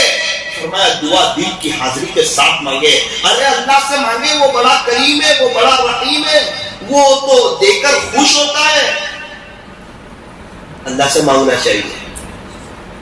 حاتم طائی کے پاس ایک فقیر آیا، یہ بڑے سخی گزرے، فقیر نے آ کر کہا حاتم طائی، ارے جی 5 دینار چاہیے، 5 دینار یعنی 5 سونے کے سکے۔ ابھی کوئی فقیر آوے اور اپنے کو کہ وہ تھوڑا سا 5 تولہ خالی سننا دلا دو نا، تو دوبارہ دکھے گا بڑی مسجد کے پاس۔ لیکن اس کو پتا تھا کہ حاتم طائی سخی انسان، اور حاتم طائی سے چھوٹی بات کرنا مناسب نہیں ہے۔ اس نے کہا حاتم طائی 5 دینار چاہیے۔ حاتم طائی نے خادم کو کہا کہ اس کو 500 دے دے، چل۔ خادم 500 لے کے آیا اور دھیرے سے کہتا ہے حاتم طائی اس نے 5 مانگے ہیں، 500 نہیں، اس کو 500 دے رہے۔ حاتم طائی نے کہا تو دے دے 500۔ حاتم طائی اس نے صرف 5 مانگے، کہنے لگا اس نے اپنی حیثیت کے مطابق مانگے، میں اپنی شان کے مطابق مانگے۔ اس کا ظرف تھا کہ اس نے 5 مانگے، میری شان ہے کہ میں اس کو 500 دے رہا ہوں۔ تو میرے عزیزو، ہم اپنی حیثیت کے مطابق مانگے، اللہ اپنی شان کے مطابق عطا فرمائیں گے۔ ٹوٹے رشتے وہ جوڑ دیتا ہے، بات رب پہ جو چھوڑ دیتا ہے، اس رب کے لطف و کرم کے کیا کیا کہنے، لاکھ مانگو تو کروڑ دیتا ہے، لاکھ مانگو تو کروڑ دیتا ہے۔ اللہ دینے کے لیے تیار ہے، مانگنے والے کہاں ہے؟ ہاتھ پھیلانے والے کہاں ہے؟ دامن پھیلانے والے کہاں ہے؟ میرے عزیزوں، جب بھی دعا کرے دل کی حاضری کے ساتھ کرے۔ ایک مختصر آپ کو واقعہ سناؤں، آپ نے نام سنا ہوگا حجاج بن یوسف کا۔ یہ اب وقت کا حاکم گزرا ہے، گورنر جیسا تھا، تقریباً حاکم گزرا ہے۔ ایک مرتبہ یہ طواف کر رہا تھا۔ حجاج بن یوسف کا ظلم بھی بڑا مشہور تھا، اس کے طواف کا تقریباً 5واں چکر چل رہا تھا۔ حجاج نے ایک عجیب منظر دیکھا کہ ایک نابینا ہے، اس کی بینائی نہیں ہے، اس کی آنکھیں نہیں ہے، اور وہ دعا کر رہا ہے اللہ میری بینائی لوٹا دے، اللہ میری آنکھیں لوٹا دے۔ حجاج بن یوسف اس کے پاس کھڑا ہو گیا اور اس کو سلام کیا اور کہا ارے نابینا شخص، تو مجھے جانتا ہے کہ میں کون ہوں؟ اس نے کہا میں تو نہیں جانتا آپ کو۔ حجاج بن یوسف کا ظلم بڑا مشہور تھا، گردن آسانی سے اتروا دیتا تھا۔ حجاج بن یوسف نے کہا بھائی میں حجاج بن یوسف ہوں. جیسے ہی نام سنا نا تو نابینا کانپنے لگا, تھر تھرانے لگا. حجاج بن یوسف نے کہا کہ دیکھ میرا 5واں چکر چل رہا ہے, 2 چکر باقی ہے. ایک شرطی کو پولیس والے کو تیرے قریب کھڑا کر کے جاتا ہوں, یہاں سے تو ہٹ نہیں سکتا. اگر یہ 2 چکر ختم ہونے تک تیری آنکھ نہیں آئی تو حجاج تیری گردن اٹھانا پڑے گا. حجاج یہ کہہ کے آگے چلا گیا. اس کے بعد تو جو نابینا رویا اللہ کے ساتھ, اور جو تڑپا کہ اللہ ابھی تک تو آپ کا مسئلہ تھا, اب تو گردن کا مسئلہ ہے. اللہ لوٹا دے, بینائی لوٹا دے, تو بڑا قریب ہے, تو روزانہ کئی بچوں کو آنکھیں دیتا ہے, تیرے خزانے میں کیا کمی ہے؟ اللہ یہ حجاج کا طواف ختم ہونے کو ہے, رب لوٹا دے, رب دے دے بینائی, ابھی یہ گردن اتروا دے گا. اس کا ظلم بڑا مشہور ہے. اللہ کی شان, ادھر حجاج بن یوسف کا طواف ختم ہوا, ادھر اس کی بینائی ہے. حجاج بن یوسف نے ایک تاریخی جملہ کہا کہ نابینا شخص, تو پہلے جس طرح دعا کرتا تھا نا, پوری زندگی بھی مانگتا رہتا نا, تو تیری بینائی نہیں آتی. اور ذرا تجھے دھمکی دی اور دل کی جو تار جڑی تو کیسے بینائی آ گئی؟ ہمارا حال یہ ہے, ہم اوپر اوپر تو ہم اللہ سے بھی یقین ہمارا کمزور. کیا کمی ہے اس کے خزانے میں؟ وہ روزانہ کئی بچوں کو آنکھیں دیتا ہے, کئی بچوں کو کان دیتا ہے, کئی بچوں کی کڈنیاں بناتا ہے. اللہ کی شان ہے. انسان کو کوئی چیز بنانی ہو تو مٹیریل اچھا چاہیے, اور اس کو انسان کو بنانا ہے تو ناپاک قطرے کو استعمال کر رہا ہے اور اپنی قدرت بتا رہا ہے. انسان کو کوئی چیز بنانی ہو تو روشنی چاہیے, اور اس کو پورا انسان بنا رہا ہے تو ماں کے پیٹ میں اندھیری کوٹڑی میں بنا رہا ہے. یہ اللہ ہے, یہ خالق ہے, یہ مالک ہے. تو دعا تو کرنی ہے, لیکن دل کی حاضری کے ساتھ کرنی ہے, یقین کے ساتھ کرنی ہے. ایک چیز بار بار مانگ رہے اور نہیں مل رہی, گھبرانا نہیں ہے. میرا عزیزو کیا پتا دنیا میں دے دے, اور اگر آخرت میں ملے گا نا تو بہت خوش ہو جائیں گے. اللہ پاک اتنا نوازیں گے. دعا کتنی اہم ہے. ایک بات سنا کر اپنی بات کو ختم کر. ایک بادشاہ شکار کے لیے نکلا ہوگا. پہلے زمانے میں بادشاہ لوگ شکار کے بڑے شوقین تھے, اس کو یہ لوگ ایک تفریح گنتے تھے. اور بادشاہ جب نکلتا تھا تو اس کے ساتھ ایک لشکر اور چشم و خدم سب ساتھ میں ہوتے تھے. ایک بادشاہ شکار کے لیے یا کسی کام کے لیے نکلا تھا تو شاید راستہ بھٹک گیا, ایک گاؤں میں پہنچا تو ایک جھوپڑی والے نے بادشاہ کا اکرام کیا, مہمان نوازی کی, بادشاہ کو اپنے یہاں رکھا. اور یہ ہمارے یہاں بھی ماحول تھا. آج سے بڑے بوڑھے بتاتے ہیں کہ 30 سال 40 سال پہلے کوئی مہمان آتا تھا اس کو خالی نہیں جانے دیتے, اور مسجد میں کوئی نیا مسافر آتا تھا نا تو پوچھتے تھے آپ کہاں سے آئے, کیوں آئے, آپ ہمارے یہاں چائے پی کر جاؤ. اب تو بھائی بھائی کو پوچھنے کے لیے تیار نہیں, بھائی بہن کو پوچھنے کے لیے تیار نہیں, بچے ماں باپ کو وقت دینے کے لیے تیار نہیں. گھر میں 3 بچے اور 2 ماں باپ ہیں اور 5 کے ہاتھ میں موبائل ہے, تو یہ 5 قریب ہوتے ہوئے بھی دور محسوس ہو رہے ہیں.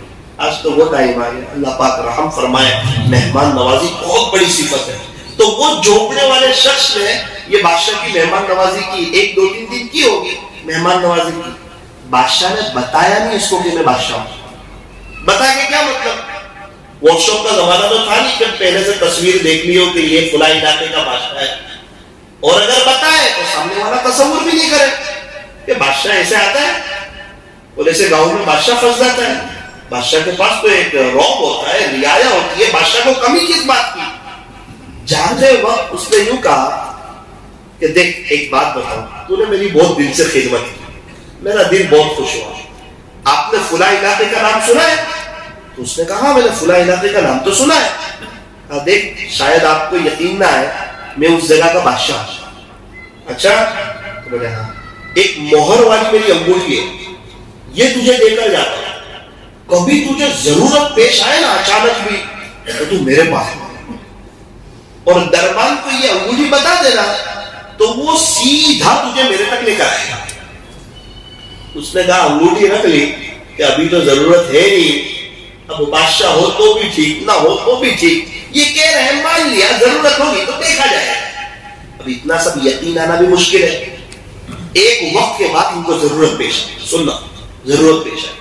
ان کو یاد آیا کہ یار انگوٹھی بھی ہے, تھوڑے حالات بھی ناساز ہے, سفر کر کے اس علاقے میں چلا جاؤں اور معلوم کروں گا کہ اس نام کے بادشاہ ہے. اگر ہوں گے تو ملاقات کے لیے چلا جاؤں گا, اگر نہ ہوں گے تو ریٹرن آ جاؤں گا. اس علاقے میں پہنچے اور وہاں جا کر ایک شخص کو پوچھا کہ اس نام کے یہاں کوئی بادشاہ ہے؟ اس نے کہا بھائی ادب سے تو نام لو, بادشاہ سلامت ہے وہ. اچھا وہ یہاں کے بادشاہ ہے؟ بولے ہاں. ان کا محل کس طرف ہے؟ بولے اس طرف پیچھے ان کا محل ہے. تو یہ تو ایک دم خوش ہو گئے کہ یہ تو حقیقت میں بادشاہ سلامت ہے, اب تو ذریعے کے طور پہ میرا کام ہو جانا ہے. وہ بڑی ہمت سے خوشحال وہاں پر گئے اور واچ مین کو کہا, ان کو تو بادشاہ نے کہا تھا نا ڈائریکٹ آ جانا, واچ مین کو کہا بادشاہ سے ملاقات کرنی ہے. تو واچ مین نے اوپر سے نیچے تک دیکھا اور کہا بھائی کیسے ملاقات کرو گے, یہاں تو لوگ اپوائنٹمنٹ لیتے ہیں اور کئی وقت پہلے بتا دیا جاتا ہے کہ اس تاریخ کو آپ کو آنا ہے, اس تاریخ کو آپ کو آنا ہے. تو آپ کی کیسے ملاقات ہوگی بادشاہ سے؟ کیسے ملاقات نہیں ہوتی. بادشاہ سے ملاقات کے لیے جو اصول اور آداب ہے وہ سارے کام کاج ہونے کے بعد بادشاہ سلامت وقت دے, جس وقت دے اس وقت ملاقات ہوتی ہے. اس نے جیب میں سے وہ انگوٹھی نکالی, مہر. جیسے انگوٹھی نکالی نا تو واچ مین, دربان, سیکورٹی گارڈ جو تھا وہ کام گئے. اس نے کہا بھائی پہلے تو میں آپ سے معذرت چاہتا ہوں, دوسری بات یہ ہے کہ ہمارے بادشاہ سلامت آپ کو بہت یاد کرتے تھے اور کہتے تھے کہ آپ ہمارے بادشاہ کے بڑے احسان مند ہو. وہ کئی وقت سے آپ کا تذکرہ کرتے ہیں, آپ کو یاد کرتے ہیں. تیسری بات یہ ہے کہ غلطی تو آپ کی بھی ہے, آپ نے ڈائریکٹ کہا بادشاہ سے ملاقات کرنی ہے. آپ پہلے ہی انگوٹھی بتا دیتے تو میں آپ کو روکتا ہی نہیں, میں آپ کو اندر لے جاتا. اور ایک بات یہ ہے, بادشاہ سلامت اتنے خوش ہیں کہ بادشاہ نے یوں کہا تھا اگر میری مہر والی انگوٹھی لے کر کوئی آ جائے تو اس کو ڈائریکٹ میں جہاں ہوں وہاں لے آنا. اگر مجلس نہ ہو تو کمرے میں بھی لے آنا, لیکن اس کو روکنا مت, اس کا بڑا احسان ہے مجھ پر. تو یہ بھی خوش ہو گئے, وہ اندر گئے تو بادشاہ کی مجلس جو تھی نا وہ برخاست ہو گئی, مجلس ختم ہو چکی تھی. تو دیکھا بادشاہ سلامت کہاں ہوں گے, تو ایک کمرے کا دروازہ کھلا ہوا تھا. تو یہ کمرے کے دروازے سے ان کو لے کر اندر گئے تو عجیب منظر دیکھا کہ بادشاہ نماز میں مشغول تھا. بادشاہ کیا کر رہا تھا؟ نماز پڑھ. اس کو بڑے دھیان سے نماز پڑھی. پھر بادشاہ کو پتا نہیں چلا کہ پیچھے کچھ لوگ آئے ہوئے ہیں. جس کی تار اللہ سے جڑ جاتی ہے اس کو پتا نہیں چلتا. ایک مرتبہ ایک شخص نماز پڑھ رہے تھے تو لیلا مجنون کا واقعہ تو سنا ہوگا. مجنون کا سامنے سے گزر ہوا, مجنون گزرا تو اس نے نماز ختم ہونے کے بعد کہا ارے مجنون تجھے کچھ سمجھ آتا کہ نہیں, تو نے میری نماز خراب کر دی, تو میرے نماز کے سامنے سے گزر گیا. تو مجنون نے کہا بھائی میں پہلے ایکسٹرا میں آپ سے معافی مانگتا ہوں, میری غلطی ہے, مجھے نہیں گزرنا چاہیے تھا. لیکن ایک بات آپ کو بتاؤ بھائی صاحب, ایک بات بتاؤ. تو بتاؤ, میں لیلا کی یاد میں ایسا مشغول تھا کہ مجھے پتہ ہی نہیں چلا کہ میں آپ کے سامنے سے گزر رہا ہوں. آپ اپنے مولا کی یاد میں کیسے مشغول تھے کہ آپ کو یہ بھی پتہ چل گیا کہ مجنون یہاں سے گزرا.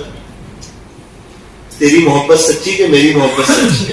میں لیلا کی یاد میں ایسا مشغول, مجھے پتہ ہی نہیں چلا آپ نماز میں, اور آپ اپنے مولا کی یاد میں کیسے مشغول تھے کہ آپ کو پوری تفصیل پتہ چل گئی کہ میں یہاں سے گزرا. کتنا بڑا زندگی کا سبق ہے. تو وہ بادشاہ سلامت نے نماز ختم کی. نماز ختم کرنے کے بعد اس نے دعا کے لیے ہاتھ اٹھا دیے. تھوڑی دیر کچھ سیکنڈ ہوئی, اس نے دربان سے کہا دیکھو میں جا رہا ہوں, بادشاہ کو میرا سلام عرض کر دینا, دعا کے لیے کہہ دینا. تو اس نے کہا نا بادشاہ آپ سے بڑی محبت کرتے ہیں, آپ نہیں جا سکتے. کہا نا میں جا رہا ہوں, اصل میں بات ایسی ہے کہ میں جس کام کے لیے آیا تھا نا وہ میرا کام ہو گیا ہے, اس لیے میں جا رہا ہوں. تو اس نے کہا نا آپ رکو تو صحیح. بادشاہ کے تو شاہی مہمان تھے, ان کو تو پکڑ بھی نہیں سکتے اور بادشاہ کو تو دعا میں سے روک بھی نہیں سکتے. اب کرے تو کیا کرے, وہ تو اٹھ کے چلے گئے. بادشاہ نے دعا میں ہاتھ پھیری اور واچ مین کو کہا, سیکورٹی گارڈ کو, کہ اس وقت آپ میرے کمرے میں. کہا بادشاہ سلامت وہ آپ کا جو خاص مہمان جس نے آپ پر احسان کیا تھا, آپ کا میزبان, وہ آیا تھا. کون؟ بولے وہ مہر کی انگوٹھی والا. او وہ کہاں ہے؟ وہ آپ کے پاس بیٹھا تھا کافی دیر سے, آپ نے نماز پڑھی تب بھی یہیں بیٹھا تھا اور بڑا خوش تھا, آپ سے ملنے کے لیے آیا تھا, ملاقات کے لیے آیا تھا. پھر بولے آپ نے دعا کے لیے ہاتھ اٹھائے تو تھوڑی دیر میں وہ چلا گیا. بادشاہ نے کہا مجھے تو پتہ ہی نہیں چلا آپ لوگ پیچھے بیٹھے ہوئے ہیں. فوراً اس نے اپنے حفاظتی دستے کو بلایا, اس کے جو حفاظتی دستہ ہوتے ہیں نا، سیکورٹی جو ہوتی ہے، اس کو بلایا اور کہا کہ دیکھو یہاں سے جتنے راستے پڑتے ہیں، کچھ لوگ اس طرف سے چلے جاؤ، کچھ لوگ اس طرف سے چلے جاؤ، کچھ لوگ اس طرف سے چلے جاؤ، اور وہ کہیں بھی مل جائے تو بڑے ادب کے ساتھ، احترام کے ساتھ، عزت کے ساتھ انہیں لے آئے۔ تو ایک حفاظتی دستے کے ہاتھ میں آ گئے، کہا آپ ہمارے بادشاہ کے مہمان، وہ دوسری جگہ سے آئے تھے، تو دوسری جگہ والا عام طور پر پہچانا جاتا ہے کہ یہ ہمارے علاقے کا ہے نہیں، تو آپ ہمارے بادشاہ سے ملاقات کے لیے آئے تھے مہر والی انگوٹھی لے کر؟ بولے ہاں۔ تو بادشاہ سلامت آپ کو بلا رہے، کہا وہ میرا کام ہو گیا نا، اس لیے میں جا رہا ہوں، میرا سلام عرض کر دینا۔ بولے ہم سیکورٹی ہے اور آپ اس طرح جا نہیں سکتے، تو بادشاہ نے کہا تھا بڑے ادب سے لے آنا، بڑے احترام سے لے آنا، آپ خالی سلام دعا کر لو، ہمارا بادشاہ بہت خوش ہو گیا۔ تو ان کو لے کر آیا، تو بادشاہ سلامت تو خوش ہو گئے، سلام کیا، معانقہ کیا، اکرام کیا، کہا یار آپ یہاں تک آئے، آپ وہاں بیٹھے اور چلے گئے؟ مجھے سیکورٹی گارڈ نے بتایا کہ آپ کو کچھ کام تھا، فرمائیے کیا کام ہے؟ آج میں حاضر خدمت ہوں، آپ نے اس وقت میرا ساتھ دیا تھا جس علاقے میں مجھے کوئی جانتا نہیں تھا، کوئی پہچانتا نہیں تھا، بتاؤ آپ کا کیا کام ہے؟ آج میں آپ کا کام کرنے کے لیے تیار ہوں، بولو آپ آرڈر کریں۔ بادشاہ سلامت تو کوئی کام نہیں ہے۔ دشمن نے کہا آپ نے تو کہا تھا میرا کام ہے، تو کہا میں نے تجھے یہ بھی تو کہا تھا کہ میرا کام ہو گیا، یہ بھی کہا تھا نا میرا کام ہو گیا۔ بادشاہ سلامت نے کہا کہو کیا کام ہے؟ بادشاہ بہت اہم کام کے لیے آیا تھا، آپ نماز پڑھ رہے تھے، وہاں تک بھی میں بیٹھا ہوا تھا، لیکن جب آپ نے ہاتھ اٹھا دیا نا، میرے دل کی غیرت نے گوارا نہیں کیا کہ بادشاہ جس اللہ سے لیتا ہے وہی میرا بھی اللہ ہے، میری وہیں سے لیتا ہے، بس میں جا رہا ہوں۔ ارے مانگو کیا مانگو؟ آپ نہیں مانگ سکتا، وہ تجھے دے اور مجھے نہ دے، ایسا نہیں ہو سکتا ہے۔ اللہ آپ کو جزائے خیر عطا فرمائے، آپ نے مجھے بہت بڑا فارمولہ بتا دیا کہ آپ بھی اللہ سے لیتے ہو، میں بھی اللہ سے لے لیا کروں گا۔ بادشاہ نے ضد کیا، پھر تب اس نے نہیں، میں نہیں بتا سکتا، میرا کام ہو گیا، میں بھی اللہ سے مانگتا ہوں۔ میرے عزیزو، آج دعا کی توفیق نہیں ہو رہی ہمیں، دعا کرنے کے لیے انسان تیار نہیں ہے۔ جب بھی مسجد میں آؤ خالی نہ جاؤ، 30 سیکنڈ کے لیے بھی کہو نا اللہ عشاء کے بعد ہمارے بڑوں نے آپ سے جو بھلائی اور خیر مانگی ہو ہمیں پوری امت کو نصیب فرما، جن شرور اور فتن سے پناہ چاہیے ان سے ہماری اور پوری امت کی حفاظت فرما۔ مانگو نا اللہ ہر سال حج کرنا چاہتا ہوں، رمضان کا عمرہ کرنا چاہتا ہوں اور مدینہ منورہ کی موت چاہتا ہوں۔ مانگو نا اللہ میں اپنا پرسنل بزنس چاہتا ہوں، اللہ جی میرے اوپر تھوڑے سے حالات ہے، پریشانی ہے، رب وہ دور کر دیجئے، اللہ میرے بچے کو آپ ویل سیٹ کر دیجئے، اللہ ہم لوگ دونوں میاں بیوی میں محبت ڈال دیجئے۔ مانگو نا اپنے لیے، اپنی بیوی کے لیے، اپنے بچوں کے لیے، رشتہ دار کے لیے، پوری امت کے لیے، دنیا والوں کے لیے۔ مانگنے میں کبھی بھی پیچھے نہ ہٹو میرا عزیزو، جس کو یوں توفیق ہو گئی سمجھ لینا کہ مستقبل بہت روشن اور بہت شاندار ہونے والا ہے، اور اگر اس کی توفیق نہ ہوئی تو پھر بے چینی بھی ساتھ، پریشانی بھی ساتھ۔ میں نے دیکھا اللہ والوں کو کہ ان کو اس کی توفیق ہوتی تھی۔ آج کی مجلس سے یہ طے کر کے اٹھو کہ سمجھ میں آئے نہ آئے، مزہ آئے نہ آئے، دل لگے نہ لگے، اپنے دکھڑے اپنے اللہ کو سنائیں گے، اپنے خالق کو سنائیں گے، اپنے مالک کو سنائیں گے۔ پھر کیسے میرے عزیزوں، میں نے سنا، میرا بہت دل دکھا کہ کئی لڑکیاں ہیں مسلمانوں کی جو غیروں کے ساتھ جا رہی ہے۔ کیا یہ افسوس کی بات نہیں ہے؟ کیا یہ ہماری دعاؤں کی کمی نہیں ہے؟ میرے عزیزوں ہاتھ تو اٹھاؤ اللہ کے سامنے، اور میں آپ کو ایک مشورہ دینا چاہتا ہوں، اگر آپ کو پسند آ جائے، دیکھو لڑکی کا جہاں مقدر میں لکھا ہوگا نا وہیں اس کی شادی ہوگی، کہ اس سے ہٹ کے ہوگی، اس سے ہٹ کے نہیں ہوگی۔ اس کی مقدر میں جو اولاد لکھی ہوگی نا وہ ہوگی، دوسری بھی نہیں ہوگی، جو لکھا ہے وہی ہوگی۔ اس کے مقدر میں جتنا لکھا ہے ہر حال میں اس کو مل کر دینا۔ تو پھر کیا مطلب لڑکیوں کو اتنا سب پڑھانے کا؟ ایجوکیشن ٹھیک ہے، آپ بناؤ اپنے بچوں کو، ڈاکٹر بناؤ، انجینئر بناؤ، وکیل بناؤ، پروفیسر بناؤ، پہلے اسے سمجھاؤ کہ تو مسلمان ہے، ڈاکٹر بعد میں، انجینئر بعد میں، وکیل بعد میں، پروفیسر بعد میں۔ تو مولانا مسلمانوں کو اچھی لیڈیز ڈاکٹرنیوں کی ضرورت نہیں ہے پھر، لیکن میرا عزیزو کیا کریں، 50 کو پڑھاؤ تو 5 ایمان بیچ دیتی ہے اور 44 دل کہیں فدا کر دیتی ہے۔ ماحول کس کا ناساز ہے؟ مقدر تو اس کا ہوگا، جہاں لکھا ہے وہی شادی ہوگی۔ میں آپ کو قسم کھا کر کہتا ہوں، جہاں اس کا لکھا ہے، میری اور آپ کی جہاں شادی ہوئی نا وہ جہاں لکھی تھی وہی ہوئی کہ دوسری جگہ ہوئی؟ تو پھر جہاں لکھی وہی ہوگی. ہمارے بچوں کا ثواب کا اللہ نے لکھا ہے. یہاں تک کہ میرا اور آپ کا کب انتقال ہوگا, کس وقت ہوگا, کون مجھے اور آپ کو غسل دے گا, ہمارا جنازہ کہاں سے اٹھے گا, کتنے لوگ شریک ہوں گے جنازے میں, اور قبرستان کا گیٹ کون کھولے گا, اور قبر میں کون اترے گا, اور ہماری قبر کہاں بنے گی, یہ سب بھی اللہ کو پتا ہے. ابھی ایک شخص کا کل انتقال ہوا ہو, ہم نے سب دیکھا ہو, کوئی ہمیں پوچھے تو ہم اس کو ساری داستان بتائیں گے کہ نہیں, اس نے غسل دیا, اس نے جنازے کی نماز پڑھائی, اتنا بڑا مجمع تھا, یہاں قبر ہے. تو کیوں, ہم نے دیکھا تو ہم بتا سکتے ہیں. آگے کا علم اللہ کے پاس ہے, اللہ کے پاس علم غیب ہے, غیب کا علم ہے, اللہ کو سب پتا ہے کہاں ہمارا انتقال ہوگا, کیسے ہوگا. تو میرے عزیزوں, مقدر کا یہاں لکھا ہے وہاں ہو کر رہنا ہے. اس لیے اپنے بچوں, اپنے گھر میں فضائل اعمال کی تعلیم کرو. میں تو مشورہ دینا چاہتا ہوں, روزانہ 1 گھنٹہ ہو سکے نا تو مولانا طارق جمیل صاحب کا ایک بیان بجاؤ کرو. مولانا طارق جمیل صاحب کا, قاری حنیف صاحب ملتانی کا ایک بیان بجاؤ. مستورات عام طور پر دین کی بات بہت کم سنتی ہے. ہمارے یہاں ہفتہ واری جو تعلیم ہوتی ہے مستورات کی, اس میں مہینے میں 1 مرتبہ بات ہوتی ہے. کتنی مرتبہ؟ میں کوئی نظام پہ وہ نہیں کر رہا ہوں, وہ بڑوں نے جو نظام بنایا بالکل صحیح ہے, لیکن بات کتنی مرتبہ ہوتی ہے؟ ہفتے میں 1 مرتبہ, وہ بھی آدھا گھنٹہ. اس میں بھی 500 مستورات میں سے 30 آتی ہے. اور جمعہ کا بیان وہ نہیں سنتی, رات کے بیان وہ نہیں سنتی. ہمارے پاس وقت نہیں ہے کہ فضائل اعمال کی گھر میں تعلیم کریں جو وہ سن لیں. تو میرے عزیزو, پھر گھر میں کیا ہوگا جب اس کے کان میں دین کی بات ہی نہیں پڑ رہی, اس کو کچھ پتا ہی نہیں دین کے بارے میں. میرے عزیزو, پھر یہ ساری خرافات, یہ ساری خرابیاں آئے گی. اس لیے اللہ کا واسطہ اپنے گھر میں دینی ماحول قائم کرنے کی کوشش کرو, پھر انشاءاللہ بہاریں آ جائے گی. اور دعائیں کرو, ایمان کا بچانا بہت ضروری ہے. اپنا بھی ایمان بچے, سب کا بھی ایمان بچے. اللہ تبارک و تعالی ہمارے بیٹھنے کو اور جمع ہونے کو قبول فرمائے, اور پڑھنے سے پہلے اللہ مجھے اور آپ کو سچی توبہ کی توفیق عطا فرمائے. اللہ پاک بڑے کریم ہے, بڑے رحیم ہے, معاف کر کے خوش ہو جاتے ہیں. میں کیا بتاؤں آپ کو, یہ قبرستان والے سب معافی مانگنے کے لیے تیار ہے, توبہ کرنے کے لیے تیار ہے, لیکن اللہ اب ان کی سننے کے لیے تیار نہیں. وقت ختم ہو گیا, توبہ کا دروازہ بند ہو گیا. ایک بزرگ تھے, وہ بازار میں جا رہے تھے.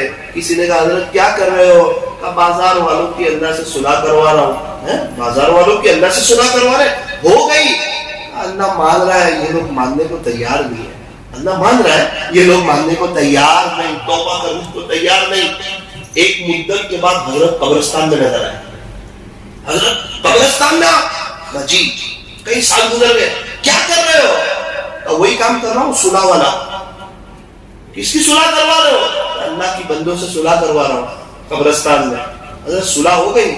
بیٹا معاملہ الٹا ہو گیا, جتنے قبر میں سوئے ہوئے نا یہ سب صلح کرنے کے لیے تیار ہے, لیکن آج اللہ تعالیٰ وقت چلا گیا, توبہ کا دروازہ بند ہو گیا.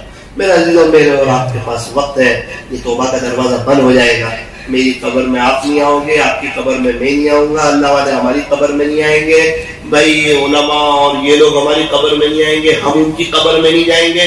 ارے ہمارے یہاں تو دعوت کا کام اچھا ہوتا ہے, مسجد اور جماعت میں 20 ساتھی بیٹھتے ہیں. ہاں تو بھائی وہ 20 ساتھی ہماری قبر میں نہیں آئیں گے, ہم ان کی قبر میں نہیں جائیں گے.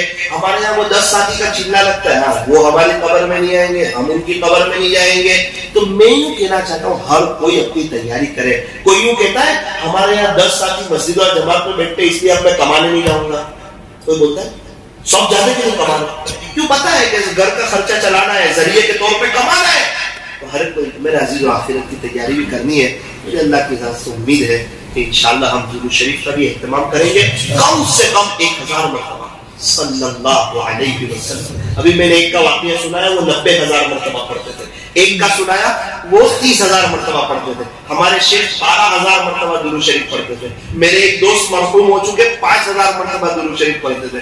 ابھی ہمارے ایک دوست ابھی انہوں نے خواب دیکھا, وہ مفتی احمد خانپوری صاحب سے بیٹھ ہے دامت برکاتہ. انہوں نے خواب دیکھا کہ حضرت مفتی صاحب ان کی گاڑی میں بیٹھ رہے لیکن ناراضگی کے اثرات ہیں. تو انہوں نے پوچھا کہ حضرت کس بات پر آپ ناراض ہو؟ کہا تو 1000 مرتبہ بھی درود شریف نہیں پڑھ سکتا.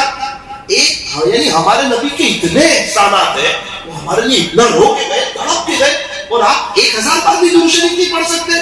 اس کی ناراضگی تھی. پھر وہ حضرت سے ملنے کے لیے گئے ڈابیل میں وقت لے. تو حضرت کو کہا کہ حضرت وہ خواب والا جو عمل آپ نے بتایا تھا 1000 والا وہ شروع کر دو. تو حضرت نے فرمایا 1000 کیوں, 3000. کیا کہا, 1000 کیوں؟ 3000 پڑھو تو یہ لوگ کتنا پڑھتے ہوں گے؟ میں ایک بزرگ کے پاس بیٹھا ہوا تھا، دوسرے بزرگ آئے دور سے اور ان سے پوچھا، وہ چھوٹی تھی ان کی عمر، پوچھا آپ کتنا درود شریف پڑھتے ہو؟ تو کہا 2000. بڑا درود شریف پڑھتے تھے 2000. استغفار کتنا کرتے ہو؟ تو کہا 1000. تو اتنے بڑی ہستی کو حضرت کہہ رہے کہ بھائی آپ 1000 اور بڑھا دو، 3000 کر. میں تو تعجب میں رہ گیا کہ اتنا مراقبہ کرتے، اتنا ذکر کرتے ہیں اور ان کے 2000 بھی وہ ان کو برداشت نہیں ہو رہا ہے، صرف 2000 پڑھتے ہو، آپ 3000 کرو. تو پھر انہوں نے تقریباً 3000 مرتبہ شروع. تو بڑا اونچا عمل ہے. آخری ایک بات، گنبد خضرا کے قریب ایک شخص کو میں نے دیکھا جھاڑو لگا ہے، ان کے ہاتھ میں تسبیح ہے، ڈیجیٹل تسبیح انگوٹھی والی. تو پڑھ رہے ہیں، کیا کر رہے ہو؟ مولانا درود شریف پڑھتا ہوں اور یہاں صفائی کرتا ہوں. کتنی مرتبہ پڑھ لیتے ہو؟ پابندی سے ہر مہینے میں 1,00,000 مرتبہ درود شریف پڑھ کر اس کا تحفہ ہمارے نبی کو پہنچا دو. 1,00,000 مرتبہ درود شریف پڑھ کر اس کا تحفہ ہمارے نبی کو. میرے عزیزوں پڑھنا چاہے تو پڑھ سکتے. ابھی ہم چلے میں تھے کچبوچ، 11 ساتھی تھے. ہم نے مشورہ کیا کہ انفرادی اوقات میں فضول کام نہیں کریں گے، درود شریف پڑھیں گے. الحمدللہ 11 ساتھی نے مل کر 11,00,000 مرتبہ درود شریف پڑھ لی. تو انسان تھوڑا سا دل پر لے تو آسان ہے. دیکھو کچھ دل پر لے لیں گے، زندگی تو 100 کتابوں سے بھی نہیں بدلتی، 100 بیانوں سے بھی نہیں بدلتی. زندگی تو آپ 100 اللہ والوں کے بیانات میں چلے گا تو بھی زندگی تو اس وقت بدلتی ہے جس وقت انسان سوچتا ہے مجھے اپنے آپ کو بدلنا ہے. جس گھڑی اس نے سوچا کہ مجھے بدلنا ہے، اللہ بھی تجھے بدلنے کے لیے تیار ہے. جو قوم اپنی حالات بدلنا نہیں چاہتی، اللہ بھی اس کی حالات بدلنا نہیں چاہتے. تو یہ تو آج اتفاق کی مجلس ہو گئی. میں تو محسن بھائی کے عقیقے میں آیا ہوا تھا، مشورہ ہوا تو بھائی چلو بیٹھ جائیں. کوئی خاص بات ذہن میں تھی بھی نہیں، لیکن جو بات اللہ نے کہلوائی آپ کے سامنے رکھ دی. اللہ پاک ہمارے بیٹھنے کو، جمع ہونے کو قبول فرمائے. تھوڑی دیر کے لیے مختصر وقت میں ذکر کر کے دعا کرا دیتے ہیں. لائٹ بند کر دیجیے. قبول ہے نکاح.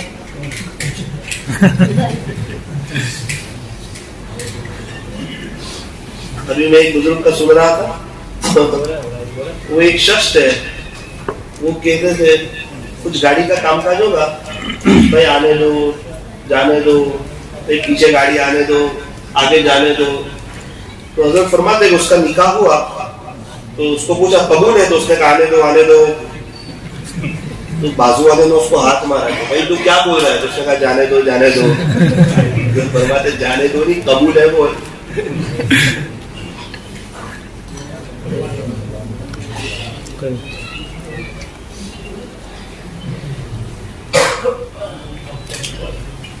قبر میں جتنی لائٹ چالو ہوگی اتنی ہی چالو رکھو.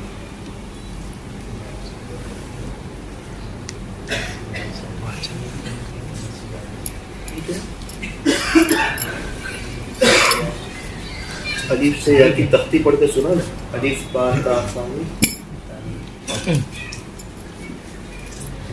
لائٹیں سب بند کر دو، اندر باہر کی سب بند کر دو. ذرا اپنی موت بھی تو یاد آئے، اپنی قبر بھی یاد ہے. بیچ کا ایک پنکھا شروع کر دو. آنکھوں کو بند کیجئے، اپنی گردن کو جھکائیے.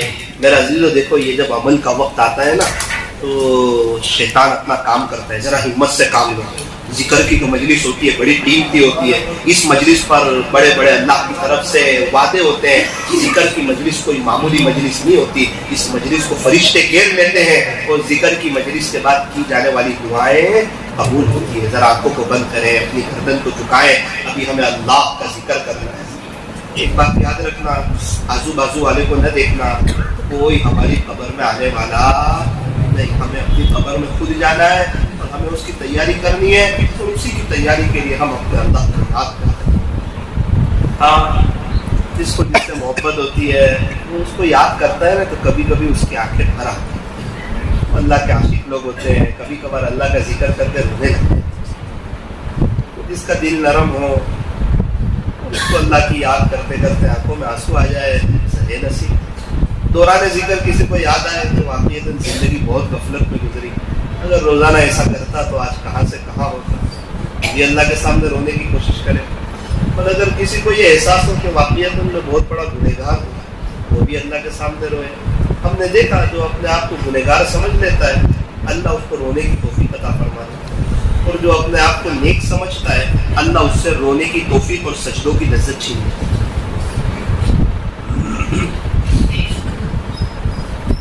لا الہ الا اللہ، لا الہ الا اللہ، لا الہ الا اللہ، لا الہ الا اللہ، لا الہ الا اللہ، لا الہ الا اللہ، لا الہ الا اللہ، لا الہ الا اللہ۔ پڑھتے رہو، شرماؤ نہیں۔ لوگ گالی بولتے ہوئے بھی شرماتے ہیں، گانا گاتے ہوئے بھی شرماتے ہیں، کرکٹ کی باتیں کرتے ہوئے بھی شرماتے ہیں، گراہک کے ساتھ باتیں کرتے ہوئے بھی شرماتے ہیں، لا الہ الا اللہ پڑھتے پڑھتے بھی شرماتے ہیں۔ ایک دن سے دعا کرو اللہ موت کے وقت بھی یاد دلا دینا۔ وہ فرمایا جس کا آخری کلام لا الہ الا اللہ ہوگا وہ جنت میں داخل ہوگا۔ ان کی حاضری میں ساتھ پڑھیے، دل بنے گا انشاءاللہ۔ ہم نے دیکھا کپڑے کی مشین پر کٹ کٹ کٹ کٹ ہوتا رہتا ہے، کپڑے تیار ہوتے ہیں، یہ سر میں لگانے سے دل بنتا ہے۔ تکبیر تو بھی ہوتی ہے مسجد کی فضا میں، یہ اگر جس کی حد سے دل ہل جاتے ہیں لا الہ الا اللہ، لا الہ الا اللہ، لا الہ الا اللہ، لا الہ الا اللہ، لا الہ الا اللہ، لا الہ الا اللہ، لا الہ الا اللہ، لا الہ الا اللہ۔ محمد رسول اللہ صلی اللہ علیہ وسلم۔ آنکھوں کو بند کیے رکھیے، ابھی میں پڑھوں گا اللہ اللہ اللہ، آپ لوگ بھی میرے ساتھ پڑھنا، ذرا طریقہ بھی سن لیجئے۔ زبان سے تو بہت اللہ کو یاد کرتے ہیں الحمدللہ، ابھی ہم جو اللہ اللہ پڑھے تو تصور کیجئے صرف زبان نہیں، دل، ایک ایک اعضاء، ایک ایک بال، گوشت گوشت، ہڈی، بدن کا روحا، میرا پورے بدن سے آواز آ رہی ہے اللہ اللہ، یہ در و دیوار اور مسجد کی چاروں طرف سے ایک ہی آواز آ رہی ہے۔ میرے عزیز و دینی اعتبار سے دنیا سے کٹیے تو رب سے جڑیں گے۔ ٹیلر جب تک کٹنگ نہیں کرتا ہے وہاں تک کپڑے بھی تیار نہیں ہوتے، جب تک دینی اعتبار سے دنیا سے کٹیں گے نہیں وہاں تک رب سے جڑیں گے کیسے؟ اس لیے اور طرف نظر نہ رکھیے، وقت تو گزر جائے گا لیکن یہ وقت اچھی طرح گزر جائے گا۔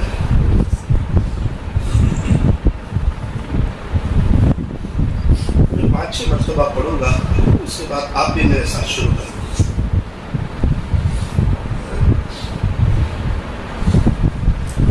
محبت میں ایک زمانہ ایسا بھی گزرتا ہے، زبان خاموش رہتی ہے، دل روتا رہتا ہے، زبان خاموش رہتی ہے، دل روتا رہتا ہے، ایک دم بھی محبت چھپ نہ سکی جب تیرا کسی نے نام لیا، جان دیتی ہوئی اسی کی تھی، جان دیتی ہوئی اسی کی تھی، حق تو یہ ہے کہ حق ادا نہ ہوا، حق تو یہ ہے کہ حق ادا نہ ہوا۔ اللہ اللہ اللہ اللہ اللہ اللہ اللہ اللہ اللہ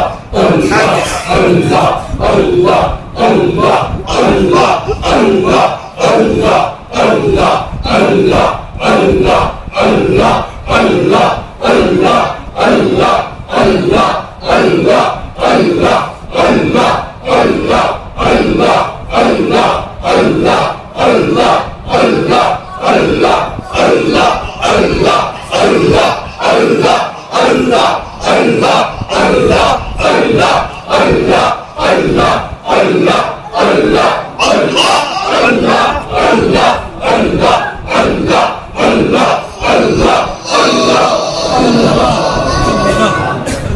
تھوڑی دیر کے لیے مراقبہ کر لیجیے.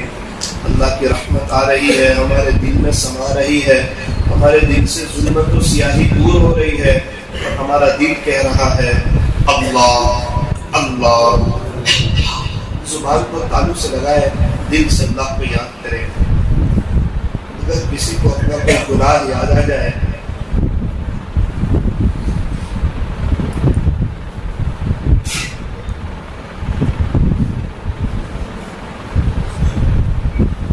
دنیا میں کتنے لوگ ہیں جو پریشان حال ہیں, اللہ نے ہمیں کتنی اچھی حالت میں رکھا ہے. ایک شخص کو میں نے دیکھا, 7 سال کا بچہ, اس کے پاس تکیہ نہیں تھا, فٹ پاتھ پر سویا تھا. اس نے اپنے جوتے اتارے پھر اس کو سر پر رکھ کر سویا.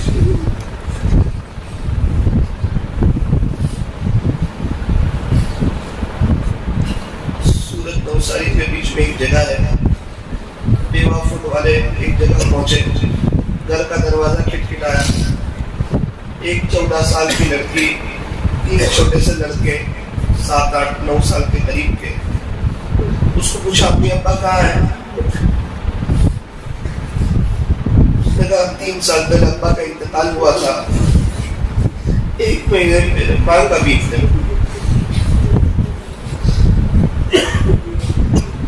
بچے پوچھتے ہوں گے میری امی کہاں ہے؟ کتنا تسلی دیتی ہے. بیوہ فٹ والوں نے پوچھا کہ بیٹا کھانے پینے کا کیا نظم ہوتا ہے؟ صبح میں بچوں کو ایک طرف رکھ کے مانگنے کے لیے جاتی ہے, کبھی کوئی کچھ دے دیتے کھا لیتے ہیں, رات میں اڑوس پڑوس والے کچھ سوکھا سیدھا سادہ بھیج دیتے تو کھا.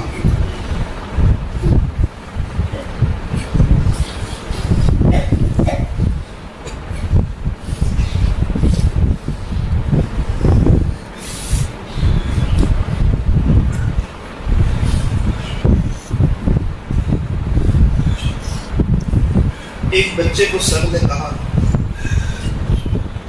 اگر کل فیس نہیں لایا 1500 روپے تو تجھے اسکول سے نکال. کئی دن سے کہہ رہے ہیں فیس لے.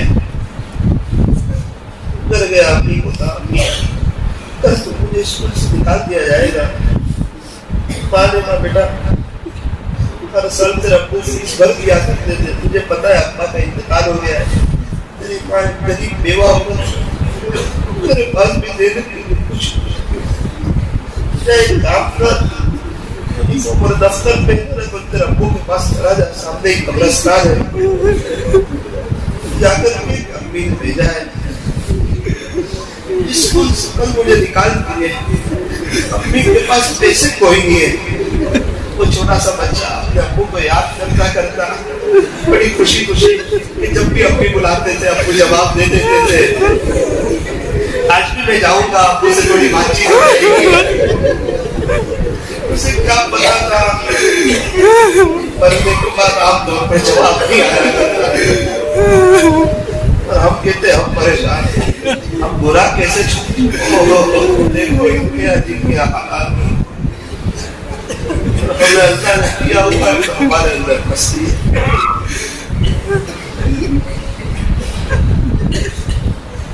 بچہ دوڑتا دوڑتا قبرستان میں, یونیفارم بھی پہنا ہوا ہے, دفتر بھی بھرا ہوا ہے.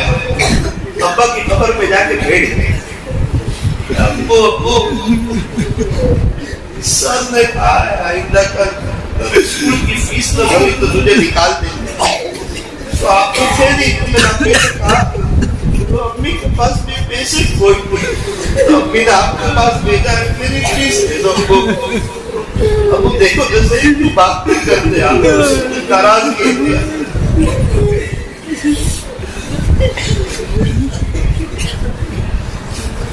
اس نے دیکھا کوئی جواب نہیں آ رہا ہے, ہاتھ پیچھے کر کے رونے لگا. اللہ کی رحمت کو جوش آنا ہی تھا. یتیم بچے پر ہم یتیموں کی بیواؤں کی مدد نہیں کریں گے، اللہ کسی اور سے کرو. قریب کے ایک شخص کھڑے تھے، انہوں نے بچے کو تسلی دی، بیٹا بیٹا کیوں روتا ہے؟ تیرے ابو نے بھیجا ہے اور یوں کہا میرے بیٹے کو فیس لے آنا ہے. بول تیری فیس کتنی ہے؟ وہ خوش ہو گیا، اتنے مچھلنے لگا. میرے ابو نے بھیجا ہے. کہا تیرے ابو نے بھیجا ہے، 1500 روپے فیس ہے. اس نے 1500 روپے نکال کے دیے. وہ بچہ مچھلتا کھولتا خوشی مناتا ہوا اللہ کتنے کرے گا.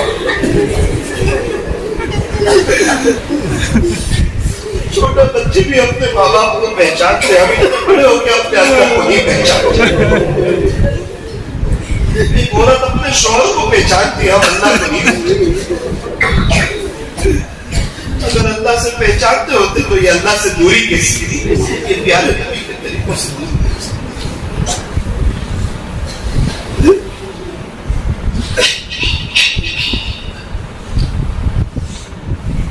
لا الہ الا اللہ محمد رسول اللہ صلی اللہ علیہ وسلم. آپ اٹھائیے، دعا کر لیجیے. ان یتیموں کے لیے، بیواؤں کے لیے بھی کر لینا. الحمدللہ رب العالمین. یا رب صلی وسلم دائما ابدا علی حبیبک خیر الخلق کلہم لا الہ الا انت سبحانک انا کنا من الظالمین. اللہ پیارے اللہ، پیارے اللہ، کہاں سے شروع کرے؟ نہ ماننا آتا ہے، نہ ماننے کا سلیقہ ہے، نہ ماننے کا طریقہ ہے، اور آپ سے ماننے کے جو اصول اور آداب ہے اس سے بھی ہم ناواقف ہیں. لیکن اللہ اتنا ہے کہ آپ کو بہت اچھی حالت میں رکھا ہے، بہت اچھی حالت میں رکھا ہے، بہت اچھی حالت میں. کتنے یتیم ہیں جو باپ کو دیکھنے کے لیے تڑپ رہے ہیں، کتنے ہیں جو اپنی ماں کو دیکھنے کے لیے تڑپ رہے ہیں. اللہ بڑی عمر والوں کو اپنی ماں نہیں بھول سکتے. 70 سال والوں کو اپنی ماں یاد آتی ہے. وہ ماں کا پیار سے بیٹا کہنا یاد آتا ہے. وہ چھوٹے پن میں ماں کے ساتھ سونا یاد آتا ہے. وہ ماں کے ہاتھ کا کھانا یاد آتا ہے. اپنی کے ہاتھ کی چائے یاد آتی ہے. اور لوگ کہتے بھی ہیں کہ اپنی کے ہاتھ کے تو دال چاول میں بلا کی نے کہا اور ابو کے ہاتھ میں جو 25 پیسے میں مزہ تھی وہ آج زمین بیچ کے 25 لاکھ میں کھا.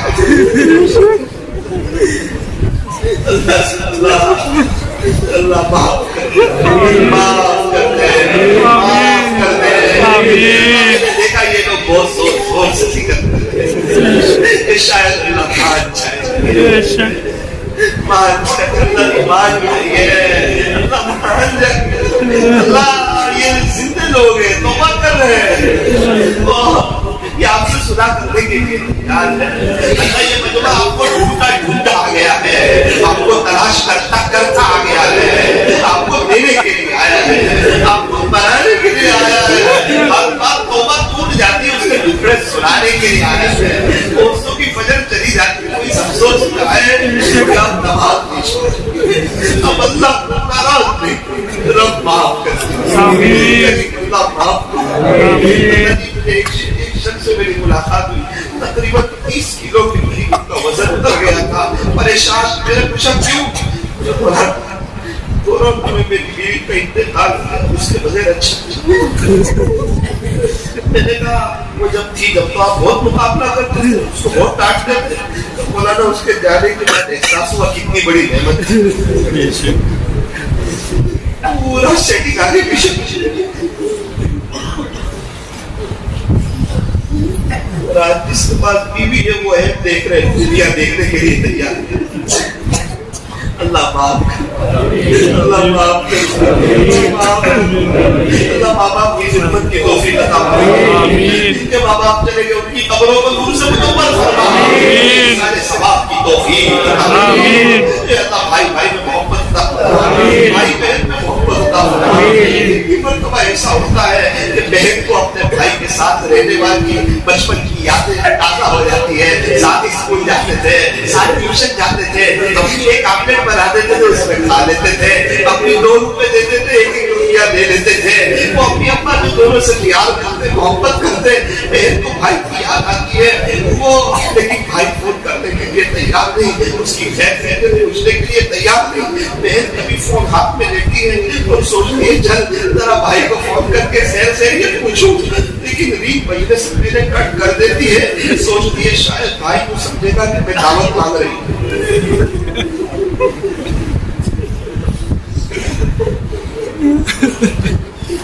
اللہ کی مجلس کو اپنی بارگاہ میں قبول فرما, ہمارے لیے آخرت میں نجات کا ذریعہ فرما, نجات کا ذریعہ فرما.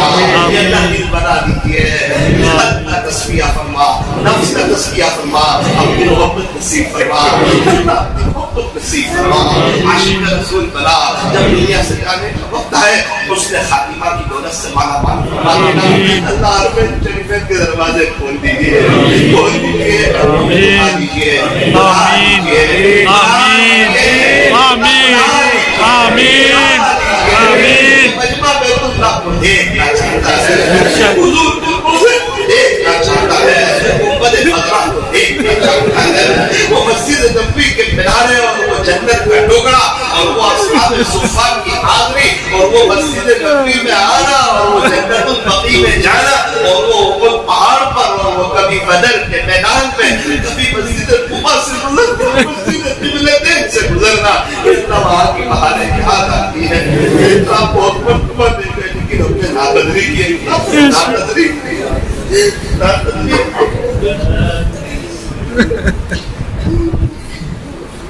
اللہ جی بلا لیجیے, بلا لیجیے. پتہ نہیں اس میں سے کتنے پریشان ہو گئے, کتنے دکھیارے ہو گئے. ہر ایک کی پریشانی الگ الگ ہوتی ہے. مولانا بہت سی پریشانی تو وہ ہوتی ہے کہ نہ کہہ سکتے نہ سہ سکتے, اپنے دکھڑے آپ ہی تو سنا سکتے ہیں. سب کی پریشانی کو آپ جانتے, اللہ جڑ سے ختم فرمائے. ہر ایک کی جائز تمناؤں کو نیک مرادوں کو پورا فرما, ہم میں سے ہر ایک کو برکتوں والی حلال روزی عطا فرما. اس مجلس کے فیض کو تا قیامت آمون تام فرما. کہتے میں کچھ کبھی زیادہ کی غلطی ہو گئی ہو اپنے فضل سے معاف فرما. اللہ ہم تمام کو مرنے سے پہلے پہلے سچی توبہ کی توفیق عطا فرما. اللہ گزشتہ سال میرا آنا ہوا تھا, ایک لڑکی کا انتقال ہو گیا تھا, اے اللہ ان کی اس کی قبر کو نور سے منور فرما. اور بھی بہت ساتھیوں نے, ایک رجب بھائی کا بھی بیچ میں انتقال ہوا, اللہ اس کی قبر کو بھی نور سے منور فرما. بہت سے کسی کے ابا کا امی کا رشتہ داروں کا انتقال ہوا, اللہ ان کی مغفرت فرما. اور ہمیں ان سے عبرت حاصل کر کے اب ہمیں آخرت کی تیاری کر لینے کی توفیق عطا فرما. صلی اللہ تعالی علی خیر خلق محمد و آلہ و اصحابہ اجمعین.